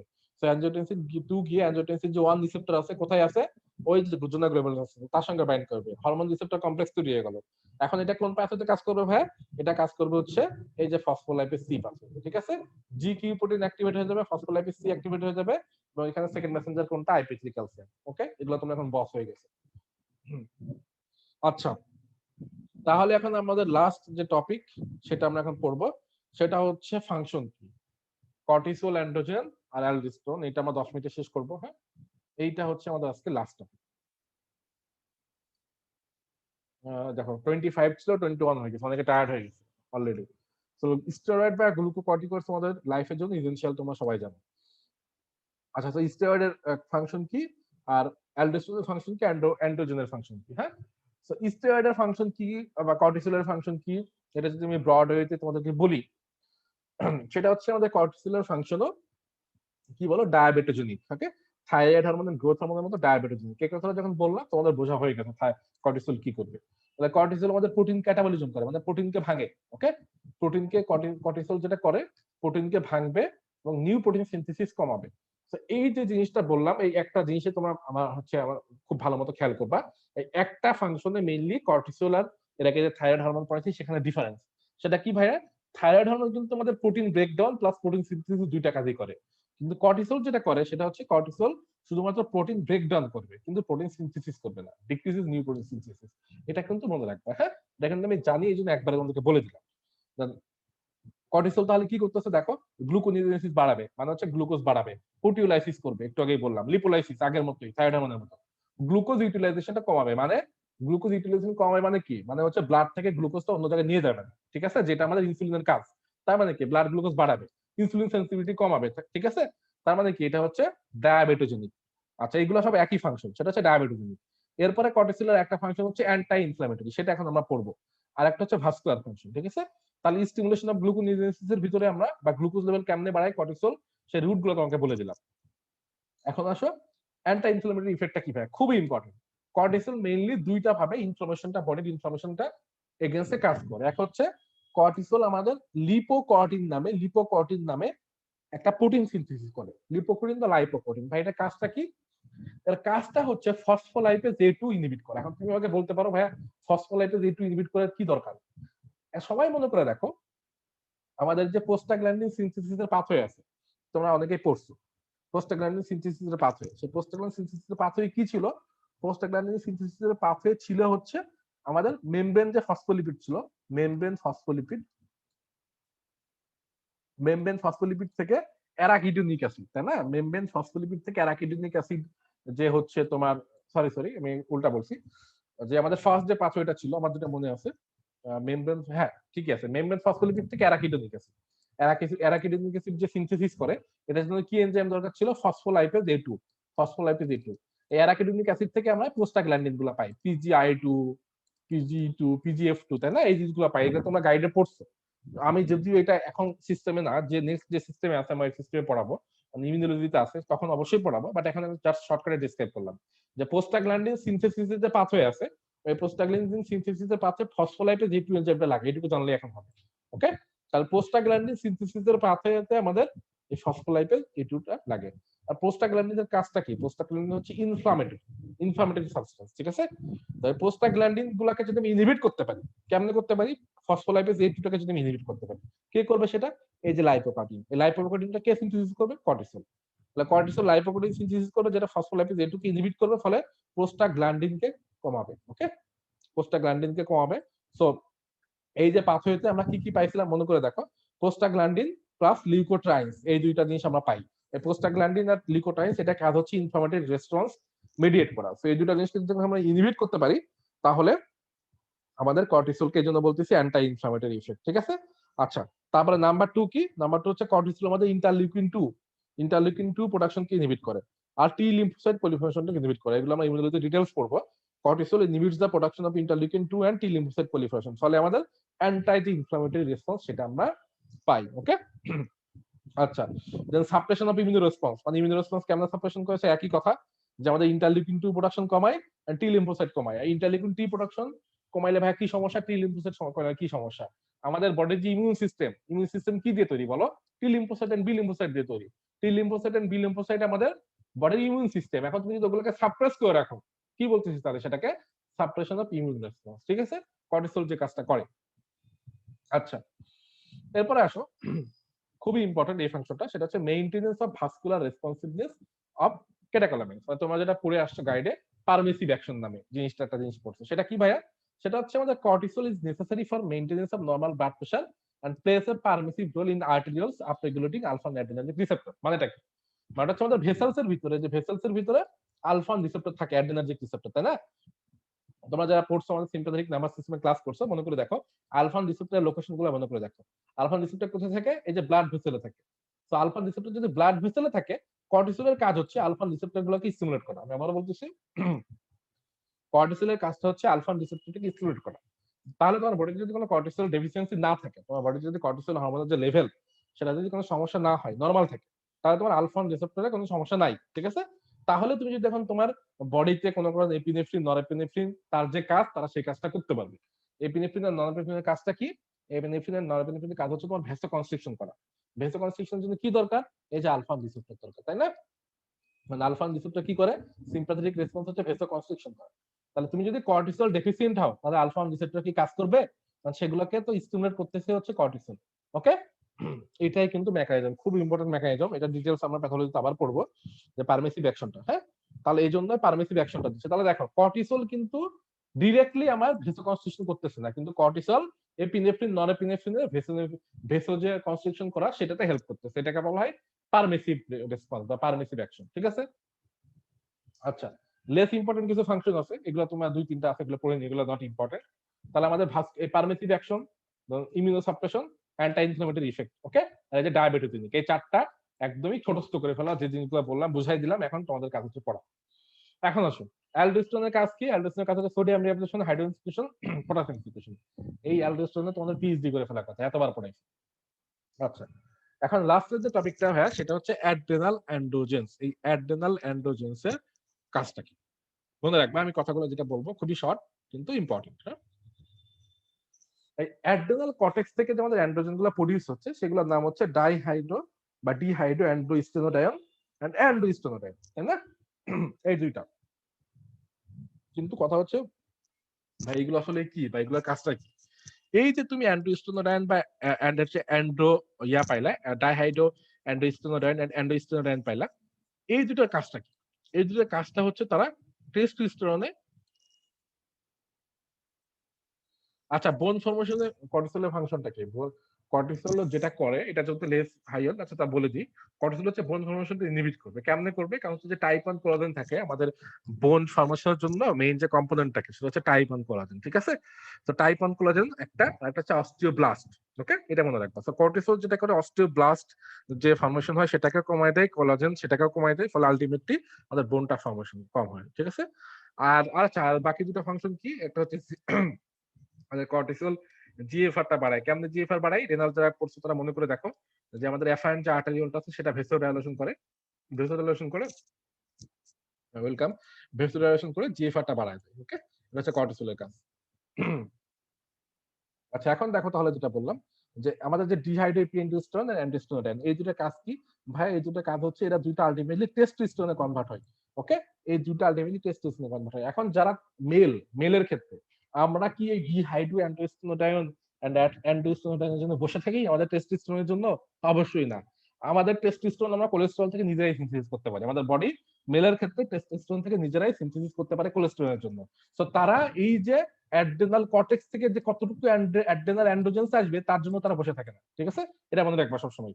তো ছেলেদের ক্ষেত্রে যেটা হয়, ছেলেদের যদি অ্যাড্রেনাল অ্যান্ড্রোজেন্সের ডেফিসিয়েন্সি হয়, they don't give a damn. বিষয়টা হচ্ছে এটা যে অ্যাড্রেনাল অ্যান্ড্রোজেন্সের জন্য ডেফিসিয়েন্সি হয়, ছেলেদের কোনো সমস্যা হয় না, কারণ এই দুটো আলটিমেটলি টেস্টোস্টেরনে কনভার্ট হয়, আর টেস্টোস্টেরনের সোর্স আমাদের আরো আছে, ঠিক আছে? এটা হচ্ছে বিষয়। কিন্তু কথা হচ্ছে মেয়েদের ক্ষেত্রে যেহেতু টেস্টোস্টেরনের অন্য কোনো সোর্স নাই, ওকে, মেয়েদের ক্ষেত্রে টেস্টোস্টেরনের অন্য কোনো সোর্স নাই, টেস্টোস্টেরন বলা ঠিক ঠিক না, অ্যাড্রেনাল অ্যান্ড্রোজেন্স বলাটা উচিত। এই অ্যান্ড্রোজেন্সের যেহেতু অন্য কোনো সোর্স নাই, ওকে, তো এই যে ডিহাইড্রোইপি অ্যান্ডোস্টেরন এন্ড অ্যান্ডোস্টেরন, এই দুইটাই হচ্ছে মেজর অ্যান্ড্রোজেন্স, ওকে। এবং এই যে বলতে পারো ভাই মেয়েদের কি জন্য দরকার, মেয়েদের এর কেন দরকার, অ্যান্ড্রোজেন্স কেন দরকার? এদের দরকার হচ্ছে পিউবিক এন্ড অ্যাক্সিলারি হেয়ার ডেভেলপমেন্টের জন্য, লিবিডোর জন্য, ওকে।